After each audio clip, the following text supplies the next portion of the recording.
Hello students, welcome to RG NEET पाठशाला। So finally next जो अपना चैप्टर है रिप्रोडक्शन यूनिट का रिप्रोडक्टिव हेल्थ, इस चैप्टर से नीट एग्जाम के अंदर अगर देखा जाए तो मिनिमम लास्ट जो 3 to 4 ईयर्स का सिनेरियो था, 3 to 4 क्वेश्चंस हर साल पूछे जाते थे। लास्ट ईयर एक सिंगल क्वेश्चन यहाँ से पूछा हुआ है, जिसके अंदर जनरल जो इनफर्टिलिटी वाला टॉपिक है उसके लास्ट पैराग्राफ से बेसिक से क्वेश्चन पूछा गया था।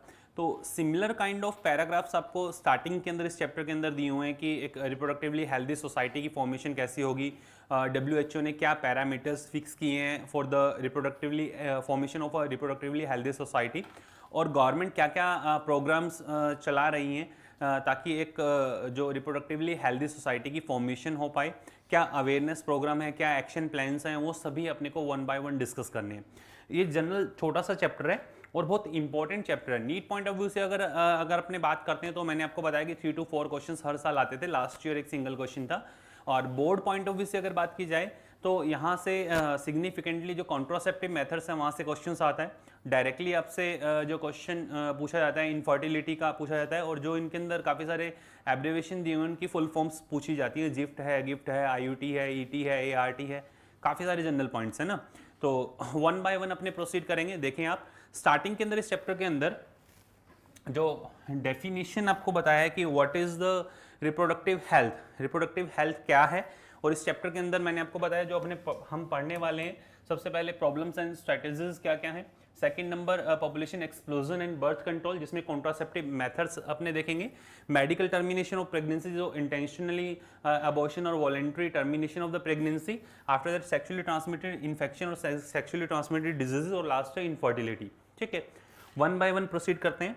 इंपॉर्टेंट पॉइंट क्या है देखिए आप, what is reproductive health according to WHO के अकॉर्डिंग कि reproductive health means the total wellbeing of all aspects of the reproduction like physical, emotional, behavioural, social. एक पर्सन का सिर्फ रिप्रोडक्टिव ऑर्गन्स का ही मतलब हेल्दी होना ही इंपॉर्टेंट नहीं है, उसके अलावा उसका कम्युनिटी के अंदर इन्वॉल्वमेंट, उसका सोशल जो इन्वॉल्वमेंट है, उसका बिहेवियर, हर एक एस्पेक्ट्स के अंदर जो है वो हेल्दी होना चाहिए, तभी जाकर के एक रिप्रोडक्टिवली हेल्दी सोसाइटी की फॉर्मेशन हो सकती है। सेकंड पॉइंट कि ये तो बताया कि रिप्रोडक्टिव हेल्थ है क्या, दूसरा रिप्रोडक्टिवली हेल्दी सोसाइटी की फॉर्मेशन कैसी होगी। इन सभी जितने भी ये पॉइंट्स है, चाहे वो फिजिकल हो, इमोशनल हो, बिहेवियल हो, सोशल हो, इनको अप्लाई कैसे करेंगे। A society with people having physically and functionally normal reproductive organs and the normal emotional and the behavioural interactions among in all sex related aspects might be called reproductively healthy society. कहने का sense ये है, general point जो आपको बताएं, first paragraph ही दोनों ये आपको दिए हुए हैं NCERT के अंदर। WHO का ऑफिस कहाँ है, जो मेन सेंटर है वो कहाँ है, जिनेवा के अंदर है। दूसरा ये जो पॉइंट यहाँ पे आपको बताया इसके अंदर कि एक पर्सन ऐसा नहीं है कि वो फिजिकली हेल्दी है, बाकी सभी एस्पेक्ट्स के अंदर क्या है वो लैक कर रहा है, उसको सोशल इन्वॉल्वमेंट भी शो करना होगा, बिहेवियर के अंदर भी शो होना चाहिए, तब जाकर के एक रिप्रोडक्टिवली हेल्दी सोसाइटी की फॉर्मेशन हो सकती है। कुछ अगर प्रॉब्लम है तो वो डिस्कस करे, पेरेंट्स से डिस्कस करे, रिलेटिव से डिस्कस करे, टीचर्स से डिस्कस कर सकता है, अपने फ्रेंड्स से डिस्कस कर सकता है, ताकि उन प्रॉब्लम्स को सॉर्ट आउट किया जा सके। क्लियर, ये जनरल पॉइंट्स हैं।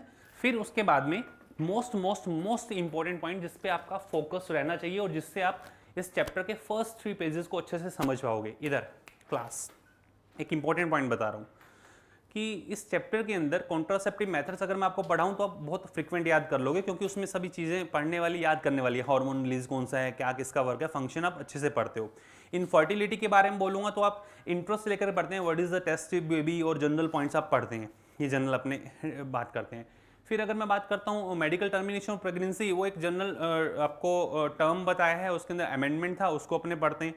STI की अगर बात करें तो भी उसके अंदर फिक्स है कि सेक्सुअली ट्रांसमिटेड इन्फेक्शन होते कैसे हैं, किन एज ग्रुप के अंदर होता है, क्या क्या उसके प्रिंसिपल्स है, अगर आप फॉलो करें तो ये इन्फेक्शन जो है फर्दर स्प्रेड नहीं होंगे। ये सारे मेजर्स जो हैं वो बहुत इंटरेस्टिंगली हम पढ़ते हैं, और टॉपिक वाइज चीज़ें हैं तो हमें बहुत अच्छे से समझ में आती है। बट जनरलाइज जो स्टार्टिंग के अंदर रिप्रोडक्टिवली हेल्दी सोसाइटी की जो फॉर्मेशन होना है, इंपॉर्टेंट पॉइंट जिस पे मैं बात कर रहा हूँ, ढंग से सुनना आप, कि गवर्नमेंट ने ऐसे क्या प्रोग्राम्स चलाए हैं, गवर्नमेंट ने क्या ऐसे एक्शन प्लान्स बनाए हैं जिसके थ्रू आप रिप्रोडक्टिवली हेल्दी सोसाइटी की फॉर्मेशन कर पाएं, और गवर्नमेंट ने ही क्यों ये इनिशिएटिव लिया।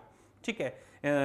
स्टार्टिंग के अंदर अगर अपने बात करते हैं तो India was the first country जिसने सबसे पहले फैमिली प्लानिंग प्रोग्राम इंट्रोड्यूस किया था, और काफ़ी सारे इसके अंदर awareness programme. India was the first country in the world to initiate the action plan in the programmes. आपका फोकस इन 2 वर्ड पे होना चाहिए, क्लास आपका फोकस इन 2 वर्ड पे, first one is action plan and second one is programmes. Action plan and the programmes at the national level to attain total reproductive health as a social goal, कि reproductively healthy society बने, उसको एक social goal लेकर के India ने एक programme introduce किया, that is the family planning programme in 1951। Clear. अब उस प्रोग्राम से अगर अब मैं बोल रहा हूँ, किसी को मैं बोलता हूँ फैमिली प्लानिंग बोलता हूँ, it sounds like population increase हो रहा है और पॉपुलेशन को कंट्रोल के लिए चीज़, ये वर्ड जो है यूज़ किया जाए, बट इससे एक रिप्रोडक्टिवली हेल्दी सोसाइटी की जो फॉर्मेशन अपने चाह रहे हैं वो हो पाएगी नहीं हो पाएगी, या फिर इसके अंदर और क्या क्या चीज़ें इंक्लूड की जाए जिसकी वजह से एक रिप्रोडक्टिवली हेल्दी सोसाइटी की फॉर्मेशन हो। गोल तो यही है अपना, रिप्रोडक्टिवली हेल्दी सोसाइटी की फॉर्मेशन करना।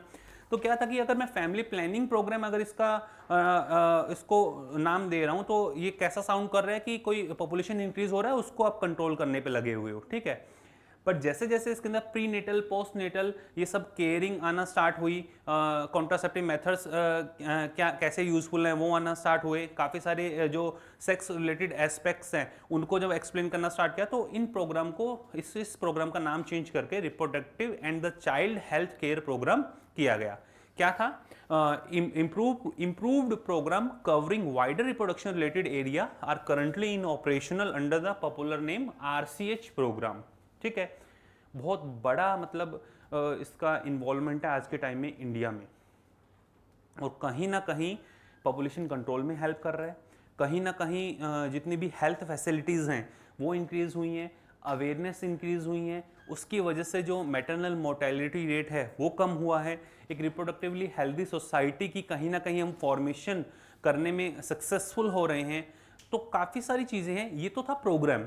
इस प्रोग्राम के अंडर ये जो प्रोग्राम इंट्रोड्यूस किया गया, इस प्रोग्राम के अंडर 2 चीज़ें थी, एक अवेयरनेस कि कैसे अवेयर किया जाए, सेकंड क्या एक्शन प्लान्स बनाए गए हैं कि उन अवेयरनेस के साथ साथ हम वो एक्शन प्लान बैकएंड पे कैसे काम करेंगे। जैसे मान लीजिए मैं आपको एक जनरल एग्जांपल बताता हूँ, बहुत इंपॉर्टेंट पॉइंट है ये, समझ लो आपका चैप्टर रिवाइज हो रहा है और बहुत बिल्कुल बेसिक से करवा रहा हूँ मैं ये चीज़ आपको ना।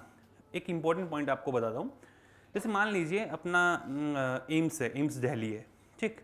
अब RCH प्रोग्राम गवर्नमेंट ने चलाया, एम्स दिल्ली के अंदर नंबर ऑफ वहाँ पे प्रोफेसर्स हैं जो टीच कर रहे हैं, नंबर ऑफ प्रोफेसर्स हैं जो क्लिनिकल ट्रायल जो है काफ़ी सारी ड्रग्स का क्लिनिकल ट्रायल भी कर रहे हैं।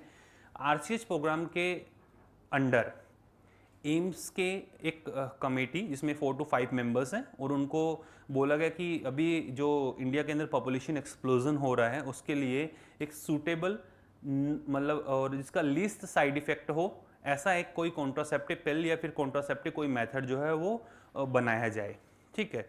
जैसे RCH प्रोग्राम के अंडर में सहेली CDRI वर्क कर रहा है, उसने क्या बनाया, नॉन स्टीरोडल सहेली बनाया। वो किस तरीके से वर्क करता है, वो सारी चीज़ें वो किसके अंडर आता है, RCH प्रोग्राम के अंडर आता है। उसकी सारी फंडिंग कहाँ से हुई है, RCH प्रोग्राम के अंडर हुई है। एमनियोसिंथेसिस टेक्निक, सोशल गोल क्या है, रिप्रोडक्टिवली हेल्दी सोसाइटी फॉर्मेशन। अब उस सोशल गोल के अंडर अगर मान लीजिए फीटस के अंदर कोई प्रॉब्लम है, तो जो ऑप्शन जो डेवलप होंगे, जो फीटस डेवलपमेंट होगा, फीटस डेवलपमेंट के बाद जब बेबी बर्थ होगा तो उसके अंदर किसी ना किसी तरीके से कुछ ना कुछ डिफेक्ट होगा, कोई इम्पेयरनेस होगी। अगर मान लीजिए एमनियोसिंथेसिस टेक्निक से पहले से ही जेनेटिक डिसऑर्डर का पता हो तो वो MTP के थ्रू जो है लीगलाइज तरीके से प्रेगनेंसी टर्मिनेट करवाई जा सकती है। समझ में आई बात? MTP is not a method of the population control, एक पॉपुलेशन कंट्रोल का मेथड नहीं है, बट वो पॉपुलेशन कंट्रोल में हेल्प करता है। MTP बनाया किस लिए गया था कि मदर की हेल्थ को प्रॉब्लम है, फीटस अगर डेवलप नहीं हो रहा है तो फिर बनाया गया था। साफ साफ लिखा है NCERT ने ये नहीं लिखा कि MTP जो 45 to 50 मिलियंस पर ईयर अपने करवा रहे हैं, जो टोटल प्रेगनेंसी कंसीव होती है उसका 1/5 पार्ट 20% MTP को लीड करवाता है, MTP से टर्मिनेशन होता है, वो पॉपुलेशन एक्सप्लोजन में हेल्प कर रहा है कि पॉपुलेशन एक्सप्लोजन नहीं हो। बट उसका बनाने का मीन ये नहीं था कि हम पॉपुलेशन को रोकने के लिए बनाया गया था इसे, हमारा गोल क्या था कि वही कि अनवांटेड प्रेगनेंसी है या फिर अनप्रोटेक्टेड सेक्सुअल इंटरकोर्स है, रेप केसेस हैं, या फिर जो फीटस है उसमें कोई डिफेक्ट है, या फिर मदर की हेल्थ को फीटस की वजह से प्रॉब्लम है, या फिर दोनों को ही प्रॉब्लम है, तो उस वजह से एमटीपी को इंट्रोड्यूस किया गया था। पहले सेफली 12 वीक तक था, बट पता चला कि 12 वीक तक काफ़ी सारी फीटस जो ग्रोथ है वो फीटस ग्रोथ हो जाती है, बट फीटस ग्रोथ जब फाइनलाइज हम 4 मंथ 5 मंथ पे जाते हैं तो हमें जो मेजर ऑर्गन का जो डेवलपमेंट है उसमें कहीं इम्पेयरनेस आने की वजह से वो पता चलता है 4 मंथ पे या 5th मंथ पे, तो वो तो 12 वीक से ऊपर चला गया है, प्रेगनेंसी फर्स्ट ट्राइमेस्टर से ऊपर चला गया। तो इसी वजह से जो अमेंडमेंट लेकर के आए थे 2017 के अंदर, अभी latest last 10 year back he 7 to 8 year back, उस अमेंडमेंट में ये था कि फर्स्ट ट्राइमेस्टर में सेफ है, सेकंड ट्राइमेस्टर जो है जिसमें 24 वीक तक अगर बात करें तो 2 मेडिकल प्रैक्टिशनर प्रॉपरली चेक करेंगे, जिसमें एक गवर्नमेंट का मेडिकल प्रैक्टिशनर होना चाहिए, तब जाकर के उसको लीगलाइज तरीके से टर्मिनेट करवाया जा सकता है। ये जनरल पॉइंट। तो ऑल ओवर अगर आपने इससे क्या समझा, ऑल ओवर समझने का सेंस सिर्फ इतना ही है कि हमें एक रिप्रोडक्टिवली हेल्दी सोसाइटी की फॉर्मेशन करवानी है। ये एक सोशल गोल है, आरसीएच प्रोग्राम के अंडर आता है। और आरसीएच प्रोग्राम के क्या क्या अवेयरनेस प्रोग्राम है इसके बारे में मैंने आप लोगों को पहले भी बताया था। Awareness programme, awareness with the reproductively related aspects with the help of the audio visual and the print media, governmental and the non governmental organisations have taken various step to create awareness. Governmental और number of NGOs आज के time में work कर रहे हैं, जिसके through जो audio visual print media, आप किसी भी हॉस्पिटल में चले जाएं, किसी भी जहाँ पे मतलब जो एमएस गायनी वाले हैं या फिर डिलीवरी जो केसेस जहाँ पे होते हैं, वहाँ पे आपको प्रॉपरली लिखा हुआ मिलेगा कि हर एक एस्पेक्ट्स, हर एक हाइजीनिक कंडीशन क्या क्या है, सारी चीज़ें लिखी हुई मिलेगी। प्लस जो एमनियोसेंटेसिस टेक्निक का मिसयूज़ हो रहा है उसके लिए वो वार्निंग भी लिखी हुई रहती है कि यहाँ सेक्स डिटर्मिनेशन नहीं होता है, वो सारी चीज़ें मेंशन रहती हैं। तो प्रॉपर तरीके से प्रिंट एंड विजुअल मीडिया के थ्रू हम इसको, प्रिंट मीडिया है, ऑडियो विजुअल मीडिया, उस और काफ़ी चीज़ें ये भी है। एक जनरल में अगर आपसे पॉइंट पूछूं, आधे से ज़्यादा जनता का ध्यान शायद इधर है नहीं, तो कुछ जनरलाइज बात ही कर ली जाए। लास्ट अभी लेटेस्ट मूवी कौन सी लगी है? अब थोड़ा इंटरेस्ट से बात करोगे ना? हाँ हाँ, क्या हुआ? कौन सी? सुन, अभी लेटेस्ट मूवी, तो आप में से कोई मूवी हॉल में गया है क्या? कोई नहीं गया कभी? कभी पूछ रहा हूँ, कभी भी नहीं गए? कौन कौन गए वहाँ? हैंड रेज करना एक बार।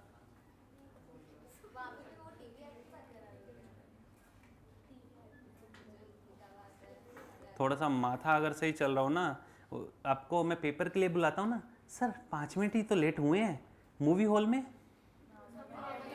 10 मिनट पहले जाकर के बैठते हो, कोई एक मतलब पर्टिकुलर, अरे यही होता है। आप सोचो मूवी हॉल के अंदर 10 मिनट पहले जाके बैठते हो कि स्टार्टिंग का नहीं, क्लाइमैक्स नहीं छूट जाए उसका। अरे बहुत अच्छे, और वो 10 मिनट बैठ करके आपको दिखाते हैं add, मालाडी audio visual print media, याद है? उसके अंदर कॉन्ट्रासेप्टिव मेथड्स के अंदर एक ना एक आपको मेडिसिन या किसी ड्रग के बारे में इंफॉर्मेशन मिलेगी मिलेगी, या फिर टोबैको च्विंग करना हानिकारक है, वो कहानियाँ याद है कुछ? तो वो अगर आप हॉस्पिटल्स नहीं जा रहे हो तो आप कहीं तो जाते होंगे, मूवी हॉल, वहाँ पहुँच गए हैं वो, है ना? तो गवर्नमेंट बहुत चालाक है, चिंता मत करो आप मतलब आप ऐसे सोचो कि ऑडियो विजुअल, आजकल क्या होता है कि बड़े बड़े फ्लेक्स वगैरह जो पहले लगते थे ना, वो उसका ज़माना थोड़ा सा गया। क्यों? पहले क्या होता था, अब फ्लेक्स के पास तो इंसान को खुद को जाना पड़ेगा ना पढ़ने के लिए, समझ में आई बात? और उसके लिए कहीं जाने की जरूरत नहीं है, मतलब खुद का फ्यूचर खुद के हाथों में। 2-4 घंटे उस पर जब लगाते हो ना बैठ करके, कहने का सेंस आपको समझ में आ गया होगा। मेरा पॉइंट यही था कि ऑडियो विजुअल प्रिंट मीडिया की अपने जब बात करते हैं तो प्रिंट मीडिया जो वर्ड यूज़ किया जा रहा है वो स्पेसिफिकली जितने भी विलेजेस वगैरह हैं उनके अंदर, ना तो वो मूवी हॉल जा रहे हैं, ना वो कहीं पे मतलब जनरलाइज अगर हॉस्पिटल्स का रेगुलर कोई विजिट है तो उस केस में वहाँ पर वो आंगनवाड़ी वाले जो होते हैं छोटे छोटे प्रिंट्स बना करके और वो लेकर के जाते हैं और वो समझाते हैं सारी चीज़ें, है ना, वो पॉइंट भी। और उसके अलावा भी काफ़ी सारे आपने देखा होगा एनजीओज वगैरह जो है कुछ प्रोग्राम्स के अंदर स्किट वगैरह जनरल जो है अवेयरनेस के लिए, क्योंकि जो शहरी एरिया के अंदर रह रहा है, टाउन सिटीज़ के अंदर रह रहा है, वो तो समझ जाता है जनरल, अगर कोई भी ऑडियो विजुअल प्रिंट मीडिया और इनसे समझ जाता है। बट जो बिल्कुल ठेठ गांव के अंदर जो रूरल मतलब एरिया के अंदर जो रह रहे हैं, उन एरिया के अंदर उनको समझाना बहुत मुश्किल है। समझ में आई बात? उनको समझाना मतलब बहुत ही मुश्किल है। वो है ना कि वो जनगणना वाला एक बताया था आप लोगों को, याद है? अरे भाई जनगणना वाला बताया था ना, उसमें वो पूछा था शादी हुई है, बोल रहे नहीं, क्या कितने बच्चे हैं, तो चमाट खाता है, तो बोल रहे फिर पहले पूछना था कि कितने बच्चे हैं, फिर बाद में पहले तो कि कितने बच्चे हैं, बोले 3 या 4 कुछ जवाब था, फिर बाद में पूछा शादी हुई है, फिर दोबारा चमाट खाता है। तो वो जो वो है ना एक, हाँ जो भी है, एक कहने का सेंस ये है, समझिए कि शहरों के अंदर तो उतना अवेयरनेस है, तो जो ये मतलब आते हैं तो उनको टैकल कर लिया जाता है, बट गांव के अंदर आप जाकर के देखो वो पीटना स्टार्ट कर देते हैं, कुछ भी ऐसा पूछ नहीं हो रहा होता है ऐसा। तो उनको समझाने के लिए काफ़ी सारे नॉन गवर्नमेंटल ऑर्गेनाइजेशंस हैं, गवर्नमेंटल ऑर्गेनाइजेशन है, आपस में मिलकर के कुछ जैसे स्किट वगैरह जो परफॉर्म करते हैं कि ये प्रॉब्लम हो सकती है, ये जो है। और आपने देखा होगा गवर्नमेंट ने काफ़ी सारे ऐसे मतलब कुछ सीरियल्स भी ऐसे हैं, वो पहले आते थे ना, बालिका वधू वधू, उसके अंदर ऐसे रहता था। कहने का सेंस आपको समझ में आया होगा कि at the end audio visual and print media ये चीज़ें ना। नेक्स्ट पॉइंट इसके अंदर a major is also played by the major role is also played a major role is also played by parents, close relative, teachers and the friends. First government and non-governmental organization, after that parents, close relatives, teachers and friends. ये after that introduction of the sex education in the school should also be increased. तभी आप सोचो RCH programme के under ही NCERT के अंदर जो reproduction and reproduction related aspects हैं उनसे रिलेटेड जो चैप्टर्स हैं इंट्रोड्यूस किए गए। ये चैप्टर भी यहाँ पे RCH प्रोग्राम के अंतर्गत ही, उसी के अंडर ही आपकी NCERT के अंदर आपके जो है बुक के अंदर है, टेक्स्ट बुक के अंदर। क्लियर? और ये तो अवेयरनेस का और क्या क्या पॉइंट हो सकते हैं, देखिए proper information should be provided about, क्या क्या इन्फॉर्मेशन, ये तो अवेयरनेस के मेथड है, किस तरीके से इन्फॉर्मेशन प्रोवाइड की जाए और क्या इन्फॉर्मेशन प्रोवाइड की जाए regarding to the reproductive organs, adolescences and the related changes. पहले से ही पता हो कि एक प्यूबर्टी एज के बाद ये चेंजेस आने वाले हैं, तो फिर फर्दर मेंटली जो भी पर्सन है वो क्या रहता है, प्रिपेयर रहता है मेंटली, उस पर उतना ज़्यादा प्रेशर नहीं आता है। समझ में आई बात? वन एडोलेंसेस फेज के अंदर तो यही होता है ना कि लेकर के अपना मोबाइल बैठे रहते हैं, किसी से बात नहीं करना, या फिर जो हार्मोनल चेंजेस आते हैं उसकी वजह से बात करने का तरीका चेंज हो जाना, या फिर पेरेंट्स से डिस्कस नहीं करना। तो काफ़ी सारे जो ये रीजंस है ये नेचुरल है, मतलब आप इसके अंदर ऐसा नहीं है कि बच्चा जो है कहीं से सीख के आया, सीख के नहीं, सीखने का मतलब कि इसको तंग कर लिया या कुछ ऐसा, वो खुद के अंदर चेंजेस आते हैं, उससे खुद के ब्रेन के जो वर्किंग है, एक्शन पोटेंशियल्स है वो चेंज होते हैं, उसके सोचने का तरीका चेंज होता है, उससे उसके अंदर रेगुलर आने वाले फिजिकल चेंजेस जो आ रहे हैं उससे भी काफ़ी सारा इम्पैक्ट पड़ता है पूरा डेवलपमेंट पे। तो फिर वो जो पहले से अगर पता हो अवेयरनेस हो उसके बारे में, आपकी बुक्स के अंदर ऑलरेडी जो सारे पॉइंट्स दिए हुए हैं, पहले से अगर चीज़ें पता हो कि हाँ ये चीज़ें चेंजेस आएंगे, तो फिर फर्दर काफ़ी हद तक चीज़ें जो संभाली जा सकती है। और एक सोशल गोल क्या है, रिप्रोडक्टिवली हेल्दी सोसाइटी की फॉर्मेशन की जा सकती है। Next, safe and the hygienic sexual practices, sexually transmitted disease के बारे में बताना, एड्स की कैसे स्प्रेड होता है, क्या है, ये सारी चीज़ें अगर इन्फॉर्मेशन पहले से हो तो हर एक जो है इससे बचा रह सकता है और एक रिप्रोडक्टिवली हेल्दी सोसाइटी की फॉर्मेशन हो सकती है। आपको मैंने पहले भी बताया था कि ब्लड डोनेट करने जाते हैं तो ब्लड डोनेशन के बाद में जो ब्लड बैंक के अंदर उनको संभाल के रखा जाता है, पहले टेस्टिंग होती है, अगर कुछ प्रॉब्लम है तो आपको नहीं, गवर्नमेंट हॉस्पिटल के अंदर जाकर के बोला जाता है कि इस मोहल्ले में यहाँ इस घर के अंदर इसको हेपेटाइटिस बी है। समझ में आई बात? वो फिर उसके आसपास के सभी की चेकिंग की कुछ प्रॉब्लम नहीं हो, वो स्प्रेड नहीं हो, या किसी को HIV है या फिर कुछ अदर इन्फेक्शियस डिजीज है, हर्पिस है, जेनाइटल हर्पिस है, कुछ भी अगर डिटेक्ट होता है ब्लड के अंदर, तो उसकी इन्फॉर्मेशन सीधा ही गवर्नमेंट हॉस्पिटल में, और गवर्नमेंट हॉस्पिटल में जो गवर्नमेंट ने फिक्स किया हुआ है कमेटी, और वो जो जा करके उस पूरे कंप्लीट मोहल्ले को, उसके आसपास के घर में, कि ये कहीं पे स्प्रेड तो नहीं हुआ है। इसी से ही एक सोशल गोल जो लेकर के चले, रिप्रोडक्टिवली हेल्दी सोसाइटी की फॉर्मेशन होती है। फिर किन एज ग्रुप को ये समझाना है भाई, मतलब जो छोटा बच्चा है उसको समझाना है, या फिर जो क्या नाम है 50-60 की एज में उनको समझाना है? सबसे इंपॉर्टेंट चीज, fertile couple and the marriageable age, उन एज ग्रुप को टारगेट करना है जिसके थ्रू ये जो है प्रॉब्लम फेस हो सकती है, रिप्रोडक्टिवली हेल्दी सोसाइटी फॉर्मेशन नहीं हो। तो आरसीएच प्रोग्राम की जो गाइडलाइंस हैं, उन गाइडलाइंस के अंदर कौन सा एज ग्रुप, फर्टाइल जो कपल है या फिर मैरिजेबल एज ग्रुप 18 to 21 जो अपने फिक्स करते हैं, उस एज ग्रुप के जो पर्सन्स हैं, उन एज ग्रुप से प्यूबर्टी एज के जो जितने भी हैं, उन सभी को टारगेट किया, उनको सभी चीज़ें कैसे कैसे चीज़ें समझाई जा सकती हैं, वो चीज़ें मतलब वो इस प्रोग्राम के अंडर हैं। Available birth control options, contraception method, care of the pregnant mother, postnatal care of the mother and child, breast feeding के क्या बेनिफिट्स हो सकते हैं वो, equal opportunity for the male and the female child. आज के time में आपने देखा होगा गवर्नमेंट ने जितनी भी कोई भी चाहे वैकेंसीज हैं या फिर किसी भी तरीके से जो भी गवर्नमेंट के अंडर के अंदर प्रोग्राम्स आ रहे हैं, उन सभी के अंदर मेल एंड फीमेल दोनों कैंडिडेट को इक्वल अपॉर्चुनिटी दी जा रही है। कई बार ऐसा होता था कि अगर पहले ज़माने में ऐसा होता था कि अगर मेल होगा तो वो कुछ काम करेगा या बिजनेस करेगा, जो भी करेगा, तो और जो फीमेल अगर है तो फिर वही दहेज वाला सिस्टम। तो उस केस के अंदर फीमेल फिटिसाइड के जो केसेस थे वो बढ़ना स्टार्ट हो गए थे। और सोशल गोल क्या है, रिप्रोडक्टिवली हेल्दी सोसाइटी और इक्वल अपॉर्चुनिटी। तो जैसे जैसे हेल्थ फैसिलिटीज इंक्रीज होना स्टार्ट हुई, मैटरनल मोर्टेलिटी रेट कम हुआ, इन्फेंट मोर्टेलिटी रेट कम हुआ, अवेयरनेस आना स्टार्ट हुआ और इक्वल अपॉर्चुनिटी आई, तो फीमेल फिटिसाइड के जो केसेस हैं वो क्या होना स्टार्ट हो गए, कम होना स्टार्ट हो गए। एम्नियोसेंटेसिस टेक्निक पे बैन लगाया गया प्रॉपर तरीके से, और जो जितने भी कॉन्ट्रासेप्टिव मेथड्स हैं उनके लिए अवेयरनेस अगर प्रोवाइड की गई, तो फिर ये सारी चीज़ें बहुत इंपॉर्टेंट हो जाती है और उससे एक रिप्रोडक्टिवली हेल्दी सोसाइटी की फॉर्मेशन होती है।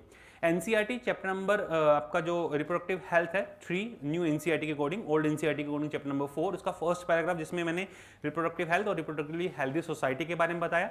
उसी पेज पे जो नीचे सेकंड पैराग्राफ है उसमें एक्शन प्लान्स और अवेयरनेस के बारे में बताया। नेक्स्ट पेज पे गए तो उसको कन्वर्ट किया गया आरसीएच प्रोग्राम पे।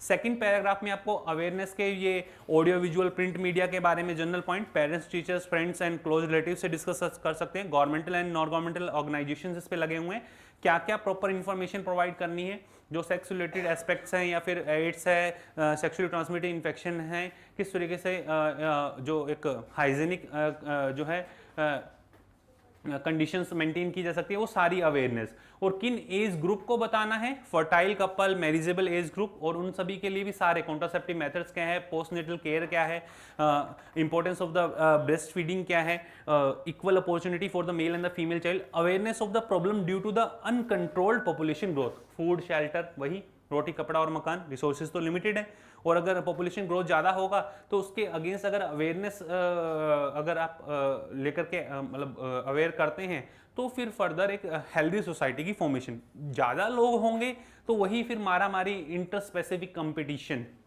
यहाँ समझ में आई बात? वो कहानी वही है, फिर वो सर्वाइवल ऑफ द फिटेस्ट वाला। इंटर नहीं, इंट्रा। आप गाय भैंस से नहीं लड़ने वाले, खुद वालों से ही लड़ने वाले हो ना, ठीक है। और वो भी अगर एक टाइम ऐसा आया कि चारा खाना ही स्टार्ट कर दें, कुछ बचा ही नहीं तो।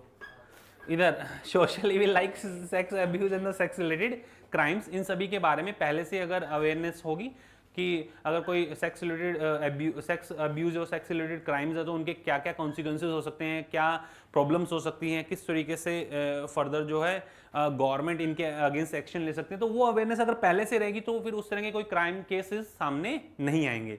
एक होता है ना कि कोई भी क्राइम केस आता है उसके अगेंस्ट एक अच्छा खासा एक्शन ले लिया जाए, तो उसके बाद फिर वो क्राइम केसेस जो हैं वो रिड्यूस होना स्टार्ट हो जाते हैं, वही चीज़। तो ये सभी स्ट्रेटेजीज इसी प्रोग्राम के आरसीएच प्रोग्राम के अंडर आ रही हैं।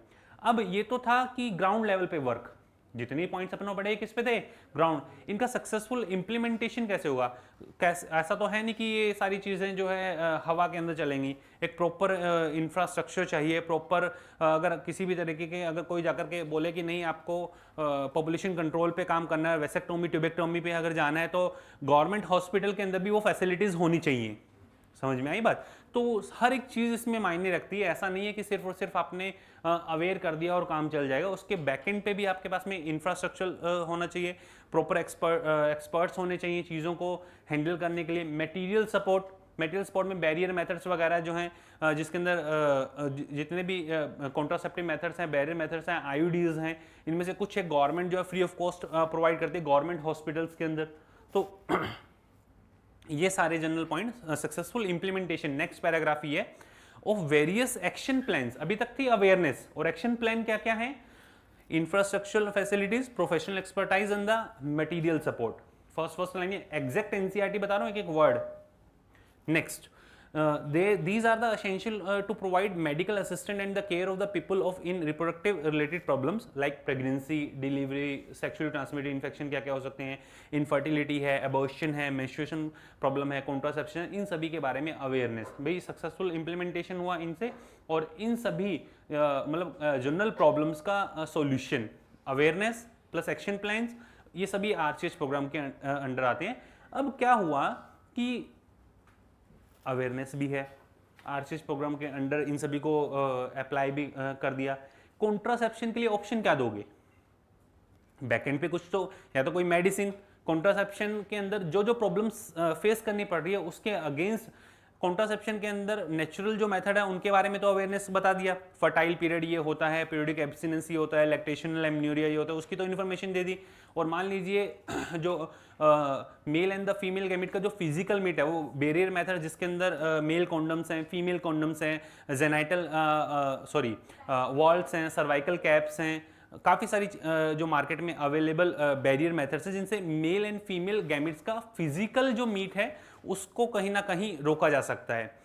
इसके अंदर कहीं पर भी स्पर्मेटोजेनेसिस और oogenesis प्रॉब्लम जो प्रोसेस है उनके अंदर प्रॉब्लम नहीं आती है। Male gamete and female gamete formation होगा, बट उनका फर्टिलाइजेशन जो है वो प्रोसीड नहीं हो पाता है। ठीक है, तो इन सभी का इंफॉर्मेशन। अब गवर्नमेंट ने इसके पीछे दो चीजें, एक तो एमनियोसिंथेसिस टेक्निक, उनका गोल क्या था, उनका गोल था रिप्रोडक्टिवली हेल्दी सोसाइटी को फॉर्मेशन करवाना। एमनियोसिंथेसिस टेक्निक को डेवलप किया, एमनियोटिक फ्लूइड निकाला, उसके अंदर क्रोमोसोम का पैटर्न देखा, पैटर्न देखने से पता चलता है कि कोई जेनेटिक डिसऑर्डर तो नहीं है।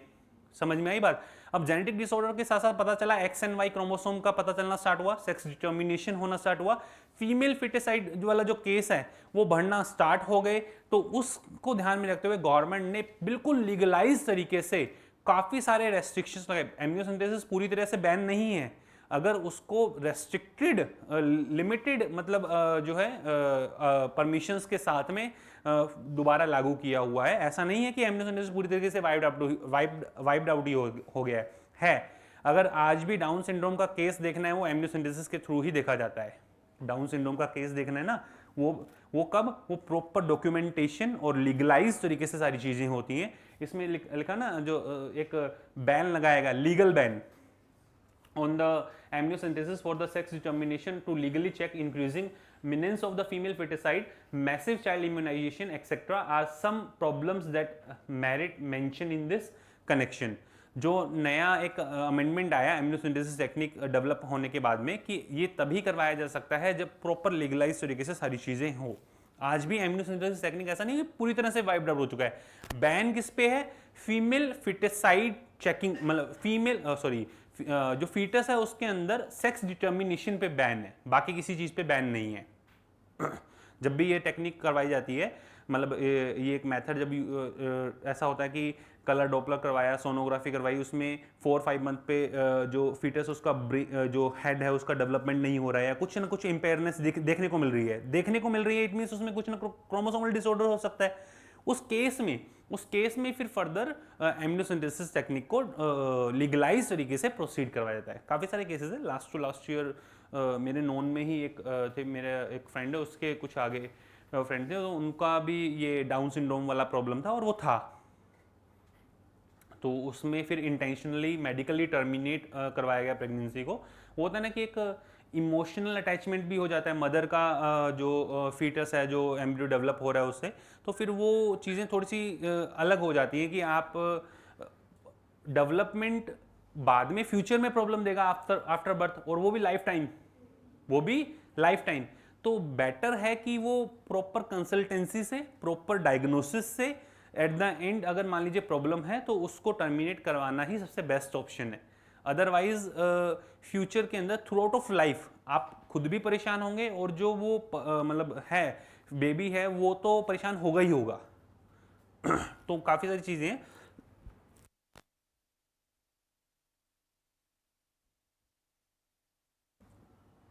एमनियोसेंटेसिस क्या है? A procedure perform during the pregnancy to obtain amniotic fluid to test for the chromosomal abnormalities and foetal infections. उसके लिए सब कुछ उसके अंदर आ जाएगा। अगर मान लीजिए कोई इन्फेक्शन भी हो गया है तो भी एमनियोटिक फ्लूइड के अंदर इजीली उसके जो भी पैथोजेंस हैं वो डिटेक्ट हो जाते हैं। क्या है टेक्निक, कैसे क्या किया जाता है वो देखें।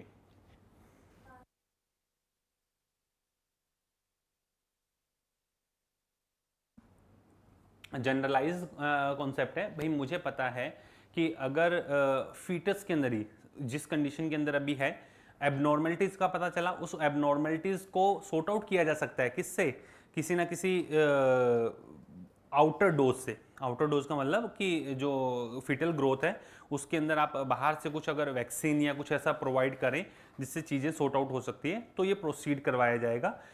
इसी वजह से उसमें लीगलाइज तरीके से प्रॉपर हर एक चीज़ मेंशन है कि इसको अगर फीमेल फीटस है सेक्स डिटर्मिनेशन पे लेकर गए तो कैंसिल, और वैक्सीनेशन प्रॉपर इम्यूनाइजेशन पे लेकर गए कि प्रॉब्लम सॉर्ट आउट हो सकती है तो उसके लिए ओके है। ये चीज़ें ऐसे पूरा एक एक मतलब ये तो मैंने सिर्फ एक आधा पॉइंट यहाँ पे लिखा है, पूरा का पूरा गाइडलाइन है एमनियोसेंटेसिस की कि ये टेक्निक कब करवाई जा सकती है, किनके मतलब ओके करने पे ये होगी, क्या क्या कंडीशंस होनी चाहिए, हर एक चीज़ उसमें मेंशन है कि आप उसमें क्या चीज़ें नहीं करवा सकते। और पता है क्या है, इसके लिए गवर्नमेंट ने जो दोनों पे जो मतलब कपल है खुद वो जो उस चीज़ को प्रोसीड करवा करके सेक्स डिटर्मिनेशन के लिए अगर इसको करवा रहे हैं, और जो मेडिकल प्रैक्टिशनर है चाहे वो डॉक्टर है या फिर जो टेक्नीशियन है, कई बार ऐसा होता है कि डॉक्टर उसके अंदर इन्वॉल्व नहीं होते हैं, जो लैब टेक्नीशियन होते हैं, अल्ट्रासाउंड वाले जो होते हैं टेक्नीशियंस, वो उस चीज़ के अंदर इन्वॉल्व होते हैं और डॉक्टर्स को पता भी नहीं होता है। तो उस केस में पूरा कंप्लीट उस गाइडलाइन में मेंशन है प्रॉपर कि डॉक्टर्स पे ये केस बनेगा और इतना ये प्रॉब्लम होगी, लाइसेंस कैंसिल होगा, और जो लैब है वो पूरा का पूरा वो लैब का लाइसेंस कैंसिल होगा। जो कपल है जो ये चीज़ करवा रहे हैं उनको, उनके लिए भी पूरा कंप्लीट क्या क्या केस लगेगा और किस तरीके से उनको प्रॉब्लम फेस करना पड़ेगी, हर एक चीज़ मेंशन है। इसी वजह से आपने देखा होगा लास्ट 10 टू 12 ईयर्स का जो पीरियड रहा है, इस पीरियड के अंदर बहुत कम मतलब ऐसे केसेस सामने आए हैं फीमेल फिटिसाइड वाले, या फिर गांव के अंदर भी जो फीमेल हैं, अगर फीमेल बेबी का बर्थ होता है तो उसके रिलेटेड होता है ना कि बोलना, फब्तियाँ कसना जनरल है, ये ऐसा रहता था। तो वो बहुत कम हो चुका है लास्ट 10 टू 12 ईयर के अंदर। बट आज से आप 12 ईयर से पहले का सिनेरियो देखें ना, मतलब 2005 से लेकर के 2015 की अगर मैं बात करूं तो आपको मैक्सिमम आप देखो, आप दहेज प्रथा के कोई केस आते ही नहीं है आजकल। आपने अगर देखा होगा वो दहेज वाले जो केसेस थे बहुत कम हो गए हैं, बहुत मतलब जहां 100 में से 50 केसेस आपको पर ईयर आपकी नॉलेज में, वैसे तो हजारों केस होते थे, आपकी नॉलेज में अगर 50 केस आते थे, अब आपके मुश्किल से कोई 4-5 कोई कभी कभी आपने देख लिया कोई ये केस हुआ है, ऐसा चल रहा है आजकल। तो ऐसा होता है सामने से मना करते हैं, ऐसे वो आपको केसेस देखने को मिलते हैं, होता है ना। तो वो चीज़ कब है, जब इक्वल अपॉर्चुनिटी है, तो फिर उसमें आज के टाइम में हर किसी के, आपने सुना होगा किसी को अगर मान लीजिए बेबी बर्थ हुआ और जो चाइल्ड है वो कैसा है, फीमेल है, तो आजकल ऐसा बोला जाता है कि आज के टाइम में लड़का लड़की एक समान ही है सभी, और मतलब क्योंकि फूड शेल्टर उसको फर्दर आगे वो फैसिलिटीज़ प्रोवाइड करना, अगर बहुत ज़्यादा ऑफस्प्रिंग्स होंगे तो हर एक को आप उतना फैसिलिटीज़ नहीं प्रोवाइड कर सकते, प्रॉपर पेरेंटल केयर नहीं हो सकती। समझ में आई बात?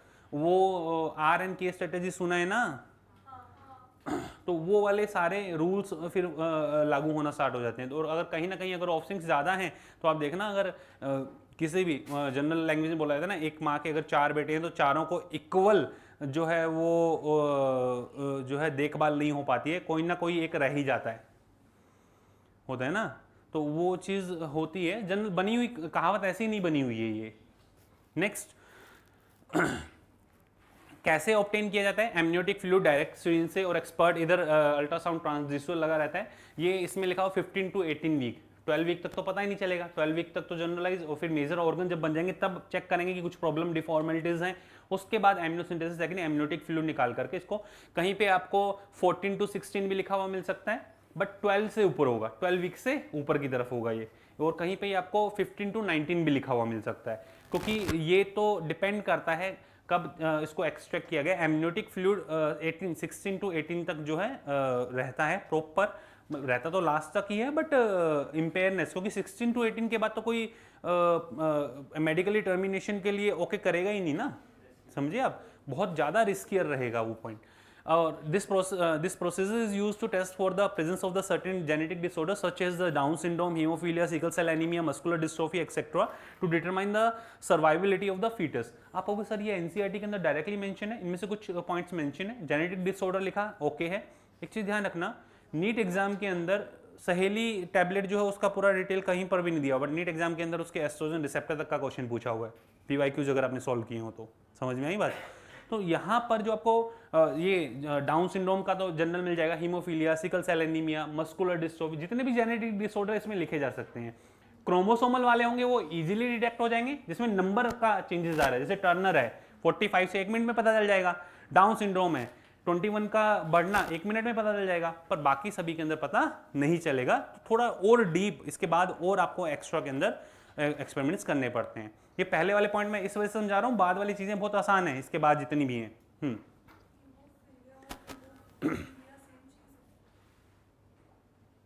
हीमो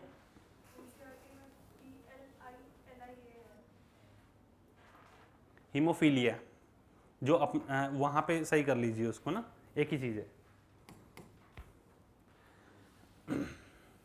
सुने, नेक्स्ट इसके बाद